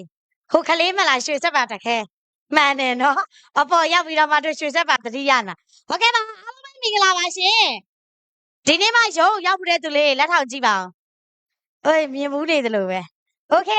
ဒါဆိုလို့ရှိရင်အရင်ဆုံးကျမရဲ့နာမည်လေးနဲ့မိတ်ဆက်ပေးမယ်ရှင်မိတ်ဆက်ပေးခင်ဒီနေ့ reset system မှာ company ကြောင်းမိလိုက်တဲ့သူတွေရှိတယ်မလားရှင်ဒီနေ့ AC reset မှာကြီးစုနေတဲ့သူတွေကတော့ဒီနေ့ကျမတို့အစအဆုံးမိလိုက်လားရှင်တေးကြတယ်ပီမန်ပိတ်ရက်ဆိုတော့မိတဲ့သူတွေကမမိတဲ့သူတွေကရှိလိမ့်မယ်ဟုတ်တယ်မလားရှင်မပူပါနဲ့ရှင်နော်ကျမတို့ reset group season တွေရှိသေးတာဖြစ်တဲ့အတွက်ကြောင့်မလို့ကျမတို့တင်တန်းပြီးလို့ရှိရင်ပြန်လေးလာလို့မရဘူးလားရတယ်ဒါပေမဲ့ကျမတို့ဘာဖြစ်လဲအခုအစီအစဉ်ကိုအစအနေအဆုံးနားထောင်လိုက်မယ်ဆိုတေးသေးချာချာလေးနားလဲသွားမှာဖြစ်တဲ့ရှင်ဒါဆိုရင်ကျမတို့ရှေ့မှာ MC company ဈေးကွက်ပလန်နဲ့ပစ္စည်းကြောင်မျှဝေပေးတဲ့ leader ကြီးတွေအတွက်လက်ခောက်တဲ့ကြက်ကြက်လေးတီးပေးပါအောင်ရှင်ဟုတ်ကဲ့ပါကျမနာမည်ကတော့ဖြိုးထာလီလင်းနိုင်လို့ခေါ်ပါတယ်ရှင်နေ့ကျမကိုဒီစီးပွားရေးခွင့်လန်းနဲ့မိတ်ဆက်ပေးတဲ့ကျမရဲ့ upline တွေ့လားရှင်ဒါကျမဘဝကိုဒါပြောင်းလဲပေးခဲ့တဲ့သူတရားဒုတိယကျေးဇူးရှင်ဆိုလို့ရှင်လည်းမမအောင်တို့မြန်မာလူမျိုးဆိုခင်မူကြီး10ပါးထဲမှာပါတယ်ဟုတ်တယ်မလားရှင်ကျမရဲ့ upline ရလို့ရှင် leader ကြီးကိုဆိုင်မင်းတဲ့အတွက်လက်ခောက်တဲ့ကြက်ကြက်လေးတီးပေးပါအောင်ရှင်ရှိလာဒီထဲမှာမိတ်ဆွေတို့ကိုမိတ်ဆက်ပေးတဲ့သူအဲ့ဒီသူတွေအတွက်လက်ခောက်တန်လေးတီးပေးလိုက်။ဘာကြောင့်လဲဆိုလို့ရှိရင်မိတ်ဆွေတို့ဘဝကိုပြောင်းလဲပေးနိုင်မဲ့သူတွေဖြစ်တယ်။ဟုတ်တယ်နော်။ကျမ apply ဆိုကျမအရန်နဲ့မှဒီဘယ်လိုပြောမလဲဆိုတော့ထိတ်ရှည်သီးခံခဲ့ရတယ်။စကားပြောရင်ကျမတို့ကအများကြီးချက်စုံငကွက်ကမီးမတောက်။အဲ့လိုလူမျိုးတယောက်ကိုကိုညီပေးနိုင်ခဲ့လို့ဖြစ်တယ်။ထပ်မှန်ပြီးတော့ကျမမှနီးပြတွေရှိပါသေးတယ်ရှင်။ချောလားရှင်။အပြင်းမှာပုံမချောင်းလား။ဒီနေ့ဒီခွင့်လန်းကိုအစအဆုံးနားထားရင်ဒီထပ်ပိုကောင်းတဲ့ဘွားတွေကိုပိုက်ဆိုင်နိုင်မှာဖြစ်ပါတယ်ရှင်။ဒါကတော့ဒိုင်းမွန်ရာထူးရှင်လီတာကြီးကိုနေတို့မမဆွေမင်းတို့နဲ့ဘလူးဒိုင်းမွန်ရာထူးရှင်လီတာအကိုစမ်းမင်းတို့ပဲဖြစ်ပါတယ်ရှင်။ဒါတော့ကျမရဲ့နီးပြတွေပဲဖြစ်တယ်။ကျမကိုဒီစီးပွားရေးခွင့်လန်းမှာဒီထပ်ပိုပြီးတော်လာတက်လာအောင်တင်းမွက်တွေကြီးလာအောင်ကိုညီပေးခဲ့တဲ့ဂျေစုချင်းတွေပဲဖြစ်တယ်ရှင်နော်။ဒါဆိုရင်ဒီနေ့မိတ်ဆွေတို့လိုပဲကျမမှာကစတင်ဝင်ရောက်တဲ့နေ့ဆိုတာမရှိဘူးလားမရှိဘူးလားရှင်ရှိတယ်ဒီမှာကျမပုံလေးကိုတွေးတဲ့သူရှိလားရှင်ဘယ်နာလေးမှလဲ online ကသူတွေကမြင်ရလားရှင်ကျမဘယ်နာလေးမှဝင်လေးလာနေလဲတွေးရလားရှာနေတာဒီမှာဖြစ်တယ်ရှင်တဲ့လားစာမူတိုင်းကေလေးနဲ့တနခါလေးကိုဘဲချားလေးလဲပြီးတော့အပလိုင်းကလန့်သွားဟဲ့ညီဘလို့ရောက်လာတော့ဒီကိုညီပလိတ်မဖမ်းမိတာကံဟုတ်လားရှင်အောင်မြင်စင်တော့ရောက်အောင်လာတယ်ရှင်ဒီနေ့ဒီထဲမှာလည်းအဲ့လိုမျိုးပဲဒီထဲမှာအောင်မြင်ခြင်းနဲ့ဆိုဘယ်ကိုရောက်လာမလဲအောင်မြင်သူတွေရှိတဲ့နေရာရောက်အောင်လာရမယ်ကျမဒီနေရာမလာခင်ကျမတငယ်ချင်းတွေပြောတာပဲကျမမတော်နဲ့နော်ဒီနေရာမှာငါတို့တွေကလုတ်ပြီးသွားပြီငါဆိုထိုင်းနေရာမှာဘယ်နှစ်ရှိသွားပြီနေတော့ခုမှ4-5 6နှစ်လေးနဲ့သူများလိန်တာခံရမယ်ဒါလောက်ကောင်းနေလို့ရှိရင်ထိုင်းနိုင်ငံမှာဘယ်သူကမှစက်ရုံလုံးမလုပ်ဘူးဆိုကျမတငယ်ချင်းတွေပြောတယ်လို့မိတ်ဆွေတို့တငယ်ချင်းတွေပြောတာရှိလားရှိတယ်ဒါတဘာဝပဲဘာကြောင့်လဲဆိုတော့ကျမကတော့ဒီနေ့ဒီနေရာမှာသူတို့ကတော့ပြောနေပြီဒါပေမဲ့ apply ကလည်းဘာဖြစ်လဲတကယ်ကိုယ်တိုင်ကိုကြလာလေးလားကြရင်လုံးမကြရင်မလုံးနဲ့ကြိုက်ပြီးကျမအဲ့စကားအရန်သဘောကျတာโอเคသွားလေးလာကြည့်မယ်ဘာတွေပြောမှလဲပေါ့ဒီဘက်မှာကျမတို့ရဲ့ဒဝဲတိုင်းရင်သားလီဒါကြီးကိုနေသူကစပွဲဝိုင်းလေးမှာစာရွက်ကလေးတွေနဲ့ရှင်းပြနေရဒီနေ့မောင်လေးညီမလေးတို့လို့မဟုတ်ဘူးရှင်ကျမတို့လည်းတော့ဆိုဘာဖြစ်လဲစပွဲဝိုင်းလေးမှာရှင်းပြရတာအခုဆိုရင်အဲကွန်ခန်းထဲမှာအေးလေးပဲတချို့ဆိုအရန်အေးလုံးအိတ်တောင်ငိုက်တဲ့သူလေးတွေရှိတယ်ဟုတ်လားရှင်နော်အေးလူလေးတင်ရတယ်တော့ပြီးလို့ရှိရင် online မှာဆိုလို့ရှိရင်လည်းကျမတို့ဘာဖြစ်လဲအပြင်ကိုထွက်เสียမလို့ပဲနဲ့အခု O2 ကိုဆိုတယ်လို့ပဲအပြင်ကောဟာလား online မှာကောစီးပွားရေးခွင့်လန်းတွေယူလို့မရအောင်လားရှင်ရတယ်ဒါကြောင့်မလို့ကျမတို့အဖွဲ့တော်ကဆိုရင်ကျမတို့ဒီစီးပွားရေးစပြီးလေးလာတော့ကဆိုရင်အဲ့ဒီလိုမျိုးလေးကျမတို့စ조사ခဲ့ရတာဖြစ်တယ်စတင်ပြီးတော့လေးလာတဲ့ရက်ကလေးဘာမှမသိတဲ့တောသူမလေးပေါ့နော်အခုကတော့ anonymous လို့ပဲမတနာနဲ့တော့လှသွားပြီနော်โอเคဒီမှာဆိုလို့ရှိရင်နော်ဒါကျမအသိစဝင်တာဒီထဲမှာကျမရဲ့ apply ကအရန်နဲ့မှတော်တယ်သူက product တွေအကြောင်းကိုပြောပြပေးတဲ့အခါမှာကျမကလည်းမယုံကြည်ဘူးโอเคဒီ product တွေဘလောက်ကောင်းလဲကျမသုံးမယ်ကျမကသွားလုံးဝမကောင်းငယ်ငယ်တည်းကသွားပိုးလေးစားတယ်ထိုင်းနိုင်ငံမှာဆိုရင်လေသွားနှုတ်ရတာတလားတိတိအလုတ်နားရပြီသွားတွေနှုတ်ပြစ်လိုက်ရ9ချောင်းတော့ဒါကြောင့်မလို့ကျမသွားလိုက်စေပြောင်းသုံးတယ်က chemical တွေများတဲ့အခါမှာကိုယ့်ရဲ့သွားကြွေလာတွေပြက်စီးပြီးတော့ကျမလုံးဝနှုတ်ရတဲ့အထိဖြစ်တယ်အလုပ်တွေနားပြီးတော့ဝင်ငွေတွေလည်းမရှိဘူးမိဘကိုလည်းပြန်မပေးနိုင်ဘူးအမေပေးတဲ့သွားတွေလည်းနှုတ်ပြလိုက်ရတာအဲ့တော့ကျမသွားလိုက်စေးကောင်းကောင်းရှာနေတဲ့ချိန်မှာပဲဒီနေ့ app လိုင်းကသွားလိုက်စေးကိုညွှန်ပေးတယ်ဒီထဲမှာရှိလားကျမလိုမျိုးမယုံကြည်လို့စမ်းသုံးခဲ့မှုတဲ့သူတွေရှိလားလာတော့ကြည့်ပါဦးဘယ်သူတွေရှိလဲအေးစီမှာရှိတဲ့သူတွေကပစ္စည်းကောင်းကောင်းစမ်းသုံးဘူးလားကျမမရဘူးသုံးညဖက်နဲ့အသိဝင်ပြီးသားနဲ့ချက်ချင်း app လိုင်းအရန်တော့တယ်ညီမလေးပစ္စည်းဝယ်ွားသွားလိုက်စေးနဲ့အမှလိုရှင်းဘူးနေကြလိုရှင်းဘူးမကြရင်အကုန်နှစ်ဆပြန်ရော်ပေးမယ်ညီမဟိုးတလောက်အမခဏဝယ်မယ်ဟာလားညီမလေးကပါတဲ့တစ်ချောက်လေးနဲ့သွားလိုက်စေးကောအသိန်းကောဝင်သွားလိုက်တာရှင်တနေ့တည်းမှာပဲဒီမှာတတိကြီးအမလောက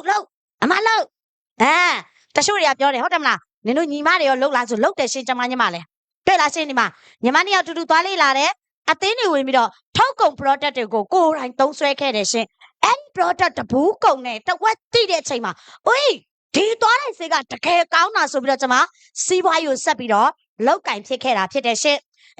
အဲ့လိုမျိုးလောက်ကင်ဖြစ်တဲ့အခါမှာ executive share ကိုစပြီးတော့ဝင်ပြီးတဲ့အခါမှာကျမ app လိုင်းကပြောတယ်ညီမလေး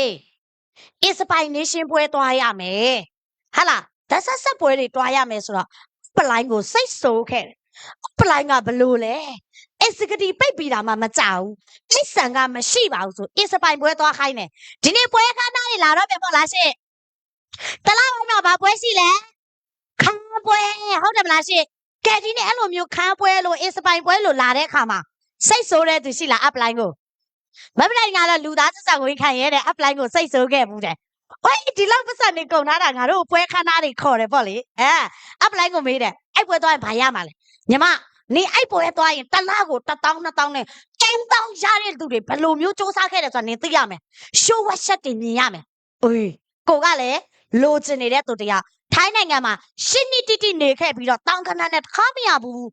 ရတဲ့ပတ်စံကလည်းဘာဖြစ်လဲအခန်းကပေးတာနဲ့စားစိမ့်နဲ့ဆိုတော့ကုန်တယ်โอเคသွားကြည့်မယ်ဆိုညီမနှစ်ယောက်သွားခဲ့တယ်ရှင်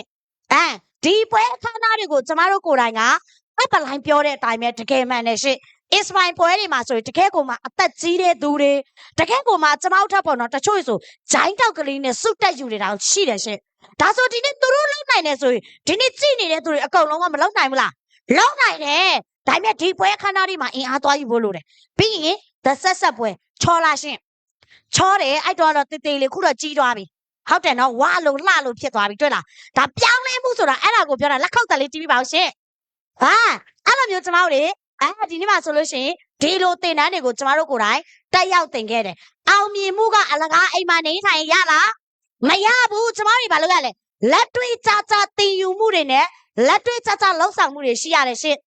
်တပြိုင်တည်းမှာပဲကျမတင်လာခဲ့တဲ့ပညာတွေကိုလာရောက်ပြီးလေ့လာတဲ့သူတွေဒီထဲမှာအနီးနားတယောက်မှမရှိဘူးတချို့ဆိုငကော့ဖုံကလာတယ်တချို့ဆိုလှပူလီကလာတချို့ဆိုမင်းပူလီကလာတယ်ဘာအလုပ်လဲဆိုတာသိချင်လွန်းလို့ဒီ online ကတော့လာလေ့တာမဟုတ်ဘူးနော်ကျမလည်းခေါ်တယ်လာခဲ့ရုံကြီးမှာလာခဲ့ရတယ်ကျမနဲ့အတူတူရှိတယ်ကျမနီးပြလည်းရှိတယ်အကိုတို့အကူညီပေးမယ်ဘာလာလောက်ကြလဲလာရောက်ပြီးတော့သူတို့တွေအဝေးကနေအောင်မြင်မှုကိုလာယူတယ်ကျမ app လိုင်းကသူစောကြီးရောက်နေတယ်ဒါပေမဲ့ကျမကိုဘာလုပ်ပေးလဲဖြိုးတာလီလို့သူကြည့်နေတယ်ကျမတို့ app လိုင်းမလောက်ဆိုပြီးတော့ကျမတက်တာမှတ်တာနဲ့ကျမလုပ်ပေးတယ်ကိုယ်တိုင်ပြောတယ်ဒီနေ့ဒါကြောင့်မလို့ဒီနေ့ကိုယ်တိုင်လာရင်ဘာကြောင့်လက်တွေ့ကြတင်ယူပါလို့ပြောတာလဲကိုယ်တိုင်ကိုကြကဲ app လိုင်းမအားတဲ့ချိန်နီးပြမအားတဲ့ချိန်ဘယ်သူလာတော့မှလဲကိုယ်တိုင်ကအရင်ဦးဆိုဒါလက်တွေ့ကြလှုပ်ဆောင်ခဲ့တာဖြစ်တယ်ဒီနေ့ဆက်မော်စီးပွားကြီးကကိုယ်ပိုင်စီးပွားကြီးဖြစ်တဲ့ကြောင့်ကိုယ်တိုင်လှုပ်တက်အောင်ကျမတင်ယူခဲ့တယ်အဲ့လိုလှုပ်တက်အောင်တင်ပြလမ်းပြပေးခဲ့တဲ့ app လိုင်းကိုလည်းအရာနဲ့မှကျေးဇူးတင်နေရှင်โอเคအဲ့လိုမျိုးကျမစတင်ပြီးလှုပ်တဲ့ချိန်မှာကျမကိုညင်းဆန်တဲ့သူတွေမရှိဘူးလားတချို့ဆိုပြောရင်းနဲ့မျက်စိတွေပါဆွေကုန်တာကြုံဟုတ်လားရှင်ပြောရင်းနဲ့မကောင်းဘူးမလုပ်နဲ့ဆိုမျက်လုံးတွေပါစောင်းကုန်တာတချို့ကြလဲကိုကတနင်္ဂနွေနေ့ဆိုတို့ညီမတွေကလှလှပပလေးလာတယ်လေဟုတ်တယ်မလားလှလှပပလေးလာတယ်မိုးချုံမှပြန်သွားတယ်တချို့တွေကဘာဖြစ်လဲတထေးမကြီးတွေတနင်္ဂနွေနေ့ဆိုသွားပြီလေဟဟလားလောက်ပါအောင်ဘောကြီးမမပတ်စံဘယ်လောက်ရည်လဲပြောတဲ့သူမရှိဘူးလားရှိတယ်မရသေးတဲ့အချိန်မှာတော့အန်ကျိတ်ပြီးတော့ဘာဖြစ်လဲရင်ကော့ခေါင်းပေါ်ပြီးငါရအောင်စူးစမ်းနေတယ်ပြောရလားရှင်ကျမကိုယ်တိုင်လည်းအဲ့ဒီလိုမျိုးပဲစတင်ပြီးလှုပ်ဆောင်ခဲ့တဲ့အချိန်မှာတော့မျက်စိဆွေတဲ့သူကဆွေဟလာနှခမ်းပြဲတဲ့သူကပြဲ အနောက်ကနေပြီးတော့ကျမတို့တွေဘာလုပ်ကြရလဲဒီစီးပွားရေးမကောင်းမှုဆိုတဲ့အကြောင်းကိုအမျိုးမျိုးကျမတို့တွေကိုဝေဖန်တိုက်ခိုက်မှုတွေရှိတယ်ဒီနေ့ online မှာပဲရှိမှာပဲ online မှာစီးပွားရေးခွင့်လန်းကိုပေးတဲ့အခါမှာဘသူကမှမဟုတ်မိသားစုထဲမှာလည်းရှိမှာပဲညီကိုမောင်နှမတွေထဲမှာလည်းရှိမှာပဲဘာကြောင့်လဲဆိုရင်သူတို့ကိုယ်တိုင်အပြင်တွေမှာမလေ့လာသလို online မှာလည်းမလေ့လာတာဖြစ်ကြောင်းစီးပွားရေးသဘောတဘာဝကိုနားမလည်လို့ဖြစ်တယ်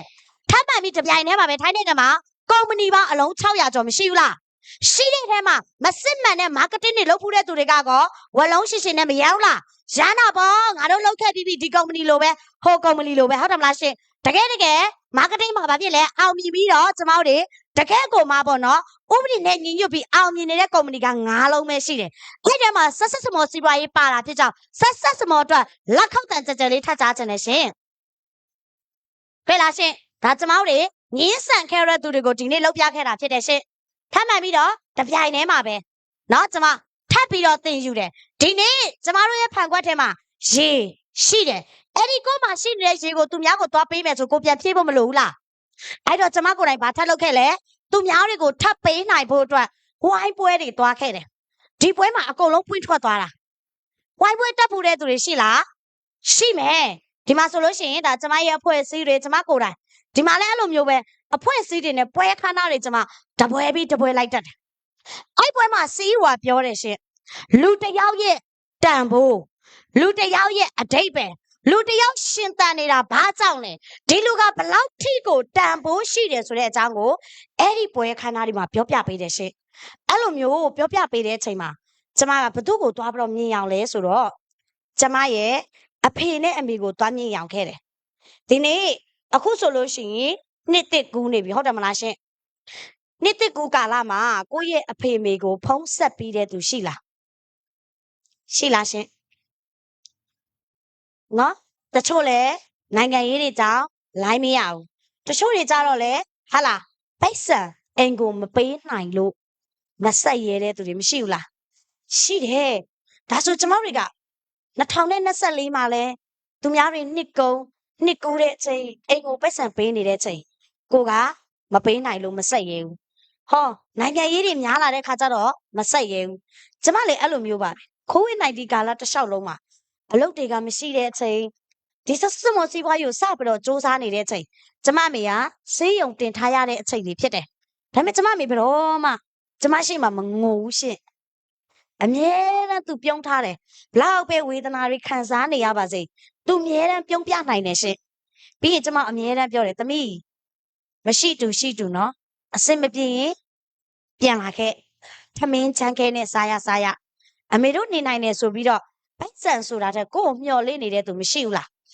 ရှိတယ်အဲ့ဒီနေရာမှာကျမမြင်ခဲ့တယ်ကျမရဲ့အမေနဲ့အဖေကိုပွဲခန်းသားကပြန်လာတာနဲ့ချက်ချင်းဖုံးဆက်တယ်ရှင်အဲ့လိုဖုံးဆက်တဲ့အချိန်မှာညီမနှစ်ယောက်ပြောတယ်အဖေနဲ့အမေနဲ့ကိုဂရိတွေခါပေးတယ်နော်2000နဲ့ဘယ်လောက်ကြာရင်ကျမတို့ပြောင်းလဲအောင်စူးစမ်းမယ်ဆိုပြီးတော့မိတ်ဆွေတို့ထဲမှာရှိလားရှိတယ်အဲ့ဒီလိုမျိုးကျမရဲ့ဝိုင်းနေပြတ်သားပြီးတဲ့နောက်မှာကျမလုံးဝမနေတော့ကျမအပြတ်သက်စူးစမ်းခဲ့တယ်ရှင်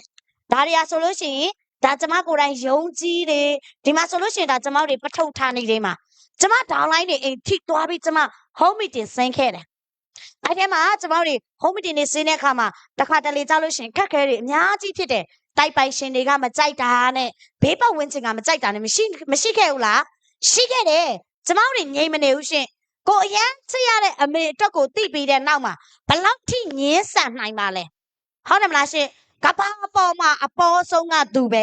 လူတွေနဲ့စီးပွားရေးလောက်ရမှာငါဘာကိုကြောက်ရမှာလဲကျမ apply နဲ့တိုင်ပင်တယ်ကျမကိုယ်တိုင်အခုလိုမျိုးလက်တွေ့စူးစမ်းခဲ့တာဖြစ်တယ်ရှင်မိတ်ဆွေတို့ကလောက်ပြီးပြီလားရှင်မလောက်ရသေးရင်လောက်ပါဒီနေ့ကိုက online မှာဆိုရင်ကိုရဲ့ apply နည်းပြတွေနဲ့ messenger တွေ telegram တွေမှာဖုန်းခေါ်ပါအခုနှစ်ကူပိတ်ရက်မှာလာမယ့်2025 12လပိုင်းမှာကိုတိုင်အိမ်ကိုပိတ်ဆံပေးနိုင်ဖို့အမေလိုချင်တဲ့ຢာတွေအဖေလိုချင်တဲ့ຢာတွေညီကိုမောင်နှမအတွက်ဖြည့်ဆည်းပေးနိုင်ဖို့ကျမတို့မလိုဘူးလားအဲ့လိုတဲ့အချိန်မှာကျမတို့ကဒီနေ့ဒီလတွေကစူးစမ်းမှနောက်နှစ်ဆိုတဲ့ရလက်ရှိမှာမဟုတ်ဘူးလားရှင်ဒါကြောင့်မလို့ပါနော်ဒီနေ့လာတဲ့သူတွေအကုန်လုံးဒါကျမတို့ကိုယ်တိုင်လည်းလက်တွေ့ကြစူးစမ်းပြီးတော့မှအောင်မြင်လာတာဖြစ်တယ် တွေ့လားရှင်ကျမတို့မတက်ဘူးမသိယူဘူးနားမလဲတဲ့အရာတွေဒီမှာလက်တွေ့ကြသိယူတယ် I share တွေ work plan တွေအသုံးပြုပုံပြုနည်းတွေအဖွဲ့အစည်းလိုက် team work လိုက်အောင်မြင်ခြင်းနည်းလမ်းတွေကိုအခုလိုမျိုးကျမတို့တွေလက်တွေ့ကြစ조사လုပ်ကင်ခဲ့တယ်ရှင်အဲ့ဒီမှာပဲကျမကိုယ်တိုင်ဆေးပါဆိုပြီးတော့တစ်လောက်ကို2000ဘတ်ရရှိခဲ့တယ်လို့ဂိုးဆိုပြီးတော့လဲကျမအခုလို inspiration ပွဲတွေမှာစုယူနိုင်ခဲ့ပါတယ်ရှင်ဒါကတော့ကျမရဲ့ team work ထဲမှာရှိတယ် brown တွေဒါမှမစုံတဲ့သူတွေလည်းရှိရနော်ဆေးပါးတွေဂိုးတွေနောက်ဒါဆိုလို့ရှိရင်တစ်လောက်ကို9000ဒီမှာဆိုတစ်လောက်9000ဖြစ်သွားပြီနော်ဒီမှာဆိုလို့ရှိရင်ကျမတို့တွေဒါတစ်လောက်9000နဲ့ play ဟရရူးရှင်နေတွေ့လားရှင်ပြီးရင်ကျမတို့တွေတစ်လောက်ကို3သိန်းခွဲဆိုပြီးတော့ Sapphire ဆိုတဲ့ယာတူကိုရအောင်လဲကူညီပေးနိုင်ခဲ့တယ်ရှင်ဒါဆိုရင်ဒီနေ့ကျမတို့တွေအပြည့်စည်းပွားရေးမှာအခုမောင်လေးညီမလေးတို့ကြည့်နေတယ်စက်ရုံလုပ်တွေအရန်ကောင်းတယ်ကိုခေါ်ချင်တိုင်းခေါ်လို့ရလားကို3သိန်းရတယ်လို့ကိုတကယ်ချင်း3သိန်းရအောင်ပေးလို့ရလားမရဘူးတထေးကကြည်ပြီးအောင်မှသူတို့မှာစာရွက်စာတမ်းပြေဆုံးအောင်မှသူတို့လုပ်ငန်းကြောင်ကျွမ်းကျင်အောင်မှဒီနေ့ဒီစီးပွားရေးမှာဆိုခုနကကျမပြပေးခဲ့တဲ့တလားကို1000ကနေပြီးတော့3သိန်းခွဲထိမိတ်ဆွေတို့စဉ်းစားကြည့်အပြည့်နေရာမျိုးမှာအဲ့လိုမျိုးပေးလို့မရအောင်ဒီနေ့ဒီနေရာမှာ3သိန်းခွဲရရင်3သိန်းခွဲရအောင်ပြန်ပြောပြပေးလို့ရတယ်9000ရရင်9000ရအောင်ပြန်ပြောပြပေးလို့ရတန်လားရှင်ကျန်တဲ့နေရာတွေမှာရှိနိုင်လားမရှိနိုင်ဘူးဒါအပြင်ကျမကိုယ်တိုင်လဲ Sapphire ဆိုတဲ့ Q ဆောင်နဲ့ The Success စင်မြင့်ပေါ်မှာစုယူနိုင်ခဲ့ပါတယ်ရှင်ဒီနေ့ကျမပြောချင်တာကကြတော့ဒီနေ့ကျမတို့တွေလူတစ်ယောက်ကတစ်ပင်နဲ့တူတယ်တဲ့ရှင်တန်တိုးတက်ရှင်တန်ချင်းမရှိဘူးတိုးတက်ခြင်းမရှိဘူးဆိုသေဆုံးတာနဲ့အတူတူပဲတဲ့ဒီနေ့တစ်ပင်တွေသေသွားပြီဆိုအရွက်တွေထွက်သေးလားအညွန့်တွေထွက်ပြီးတော့ထွက်သေးလားဘာဖြစ်သွားလဲ၆ပြီးတော့သေသွားတယ်ဒါဆိုကျမတို့ဘဝမှာအမြဲတမ်းရှင်သန်နေဖို့ဆိုတိုးတက်နေဖို့မလိုဘူးလားလိုတယ်ဘာကြောင့်လဲဆိုလို့ရှိရင်2009တုန်းကဆိုရင်ကင်မရာတွေနဲ့ကျမတို့တွေရုပ်ရှင်ရိုက်တာအခု2019မှာဒရုံးနေနဲ့ရိုက်တယ်2024မှာဒရုံးနေပေါ်လာပြီဒါဆိုခေတ်ကတဖြည်းဖြည်းနဲ့တိုးတက်လာတာမဟုတ်ဘူးလာ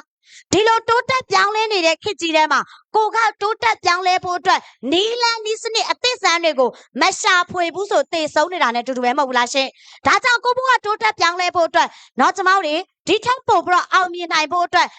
်ဝင်းချင်ကောင်းနေမလို့အပ်ဘူးလားဒါကြောင့်မလို့ကျမတို့တွေဒီနေ့မိတ်ဆွေတို့ကျမတို့တွေတိုးတက်ပြောင်းလဲဖို့အတွက်ပတ်ဝန်းကျင်လိုအပ်တယ်ဟုတ်တယ်နော်โอเคဒါဆိုရင်ဒီနေ့ကျမတို့တွေနောက်9နှစ်မှာကိုဘလို့လူမျိုးဘလို့မြင်ခြင်းလဲရှင်ဒီဘလို့မျိုးမြင်ခြင်းလဲနောက်9နှစ်လဲဒီတိုင်းလေးပဲ10နှစ်လဲထိုင်းနိုင်ငံမှာပဲ17နှစ်လဲမြန်မာနိုင်ငံမှာပဲဘာလုပ်လဲနေစာအချက်ရောက်မယ်ခွန်အားရောက်မယ်ဒီတိုင်းလေးပဲနေသွားမှာလားရှင်မနေဘူးဒီမှာဆိုလို့ရှိရင်ကျမတို့တွေတွေ့လားကိုရှောက်မဲ့လမ်းကကိုယ့်ရဲ့အတွေးထဲမှာရှိနေရမှာဒီနေ့နောက်9နှစ်မှာဘီလီယံနာဖြစ်ရမယ်ဟုတ်တယ်မလားရှင်ချမ်းသာတဲ့သူတယောက်ဖြစ်ရမယ်ဆိုတော့ဘယ်ကနေအရင်လာရမှာလဲအတွေးကနေအရင်လာရမှာဟုတ်လားရှင်ကိုကချမ်းသာဖို့အတွက်ကြောက်နေတယ်ဆိုရင်တော့ဆက်စမောချမ်းသာခြင်းနီလန်းကလည်းကိုယ်တိုင်ယူပြစ်မှာမဟုတ်ဘူးချမ်းသာခြင်းနဲ့ဆိုရင်ချမ်းသာနိုင်တဲ့နီလန်းနောက်9နှစ်မှာကိုပြောင်းလဲနိုင်မဲ့နီလန်းကိုကစုပ်ကင်ထားတာလေကိုယ်တိုင်လည်းပြောင်းလဲမှာဖြစ်ပါတယ်ရှင်ဒီပုံလေးထဲမှာကြည့်တချို့ရချမ်းသာခြင်းကြတယ်ဟလားဆေးရဲတဲ့သူရှိမှချမ်းသာတဲ့နီလန်းတော့တောင်းလို့မရဘူးတချို့တွေကချမ်းသာခြင်းနဲ့ဆက်ရုံလုံးနေတဲ့တငယ်ချင်းစီမှာချမ်းသာတဲ့နီလန်းတောင်းလို့ရလားမရဘူးဒီနေ့လက်စားလုံးနေတဲ့သူရှိမှာကိုစမ်းမင်းလို့တစ်လောက်ကို8သိန်းပဲရအောင်တောင်းနေလို့ရလားကျမတို့ရဲ့ဒိုင်မွန်လီတာကြီးကိုနေသူတို့အမတ်စမင်းလိုမျိုး9သိန်းရဖို့အတွက်နီလန်းတောင်းလို့ရလားမရဘူးချမ်းသာခြင်းနဲ့ဆိုဘုသူစီမှာနီလန်းတောင်းရမလဲချမ်းသာတဲ့သူစီမှာနီလန်းတောင်းရမယ်အဲ့လိုပဲနော်အောင်မြင်နေတဲ့သူနဲ့ကြားဆုံးတဲ့သူစီမှာအောင်မြင်ခြင်းနီလန်းဘုသူစီမှာတောင်းရမလဲအောင်မြင်နေတဲ့သူတွေစီမှာတောင်းရမယ်ဒီနေ့မိတ်ဆွေတို့အပလိုက်နေနီးပြတွေမအောင်မြင်နေဘူးလားအောင်မြင်နေတယ်ဒါဆိုမိတ်ဆွေတို့အောင်မြင်နေတယ်ဆိုဘုသူစီမှာတောင်းရမလဲအပလိုက်နီးပြတွေစီမှာတွားတောင်းရမှာဖြစ်တယ်ရှင်ဒါမှသာလေကျမတို့ဘာဖြစ်လဲတချို့ကလည်းနီလန်းနေတောင်းတယ်တချို့ကလည်းအကြံဉာဏ်တောင်းတယ်ဆက်ယုံလုံးနေတဲ့တငယ်ချင်းစီမှာအောင်မြင်ဖို့အတွက်နီလန်းတောင်းတယ်ဆက်စမောစီးပွားရေးမှာတန်းဆုံးသွားတဲ့သူတွေစီမှာနီလန်းနေတောင်းတဲ့သူမရှိဘူးလားရှိတယ်တချို့ကြတော့လေဒီနေ့စီးပွားရေးခွင့်လန်းပေးတဲ့အခါမှာဆက်စမောစီးပွားရေးကိုလှုပ်ဖူးတယ်ဆိုတဲ့သူတွေမတွေ့ဘူးလားသူတို့ကလှုပ်ဖူးတာလေအောင်မြင်ဘူးတာမှမဟုတ်တာဟုတ်တယ်မလားရှင်ဘလို့မအောင်မြင်တဲ့သူတွေကနင်တို့မလုံးနဲ့လို့ပြောရင်မိတ်ဆွေတို့ယူလိုက်ရင်ဘာဖြစ်မှာလဲကြားဆုံးတဲ့သူပဲဖြစ်မှာဟုတ်လားရှင်အောင်မြင်ခြင်းနဲ့ဆိုဘာလို့ရမှာလဲ တလားကိုတသိန်းခွဲရနေတဲ့လီတာကြီးတွေတလားကို9000 5000 3000 1000ရနေတဲ့လီတာကြီးရှိမှာပြန်တင်ရမှာမဟုတ်ဘူးလားရှင်ဒါကြောင့်မိတ်ဆွေတို့ချမ်းသာအောင်မြင်ခြင်းနဲ့ဆိုရင်ချမ်းသာအောင်မြင်နိုင်တဲ့သူတွေစီမှာနီလန်းတောင်းမှသာလင်ရမှာဖြစ်ပါတယ်ဆက်ဆက်စမောမှာအောင်မြင်ခြင်းလဲဆက်ဆက်စမောမှာအောင်မြင်တဲ့သူရှိမှာနီလန်းတောင်းရမှာပဲဖြစ်ပါတယ်ရှင်โอเคနော်ဘဝဆိုတာရွေးချယ်မှုနောက်မှနောင်တမရတဲ့အခွင့်အလမ်းတွေကိုမရွေးချယ်မိစေနဲ့ဘာကြောင့်လဲဆိုလို့ရှိရင်ဒီနေ့ကျမတို့ဒီမှာမြန်မာပြည်သားတွေအများကြီးကားစီးနိုင်တယ်ဒီနေ့ကျမတို့တွေလည်းစင်မြင့်ပေါ်တွေမှာဂုံပြုတ်ခြင်းခံရတယ်တကယ်လို့မိတ်ဆွေတို့ကျမတို့တွေကအောင်မြင်ခြင်းနီးလန်းကိုတွေ့ပြီးတော့စောင့်တင်ဖို့အတွက်ကြောက်နေတယ်ဆိုရင်ရောဒီနေရာကိုရောက်လာနိုင်မှာမလားရှင်မရောက်လာနိုင်ဘူးဒါကြောင့်မလို့ကိုတဲ့အောင်မြင်ခြင်းပြောင်းလဲခြင်းနဲ့ဆိုရင်မြန်မာပြည်သားအများစုအောင်မြင်နေပြီးတော့လူတိုင်းကိုဂုံပြုတ်ပေးနေတဲ့ဆက်ဆက်စမောစီးပွားရေးမှာပစ္စည်းကောင်းသုံးရင်ဝင်ငွေရတဲ့အခွင့်အလမ်းကိုယူမတာလင်အောင်မြင်မှာဖြစ်တယ်ဒါကြောင့်လေလူတိုင်းမှာဖြစ်လေ yes we can နော်အကြည့်ပါဦးမယ်ဆိုတော့ဗါလဲလေသိကြတယ်ဒီနေ့ကျမလုံးနိုင်တယ်ဆိုရင်ဒီထဲမှာရှိနေတဲ့သူတွေအကုန်လုံးဆက်ဆက်စမောဆိုတဲ့စီးပွားရေးကပစ္စည်းကောင်းသုံးရင်းနဲ့မိတ်ဆွေတို့ကျမတို့ရဲ့ဘဝတွေကိုပြောင်းလဲပေးနိုင်ပါတယ်လို့ပြောရင်းနဲ့အရန်နမတော်တဲ့ MC ချောချောလေးကိုပြန်လဲပြီးတော့ဖိတ်ခေါ်ပါတယ်ရှင်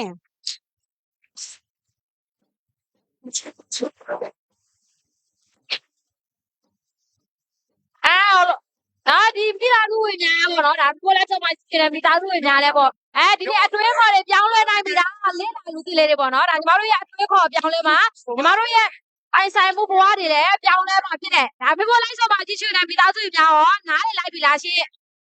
ဟိုအရန်နမတော်နော်ဒါဒီနေ့ဒီထဲမှာလေးလာလူတီလေးတွေပါလားပါလက်ညိုးလေးထောင်ကြည့်နော်ဟိုအရန်နမတော်ဒါလေးလာလူတီလေးတွေပါတယ်ဆိုရင်အောက်မှာ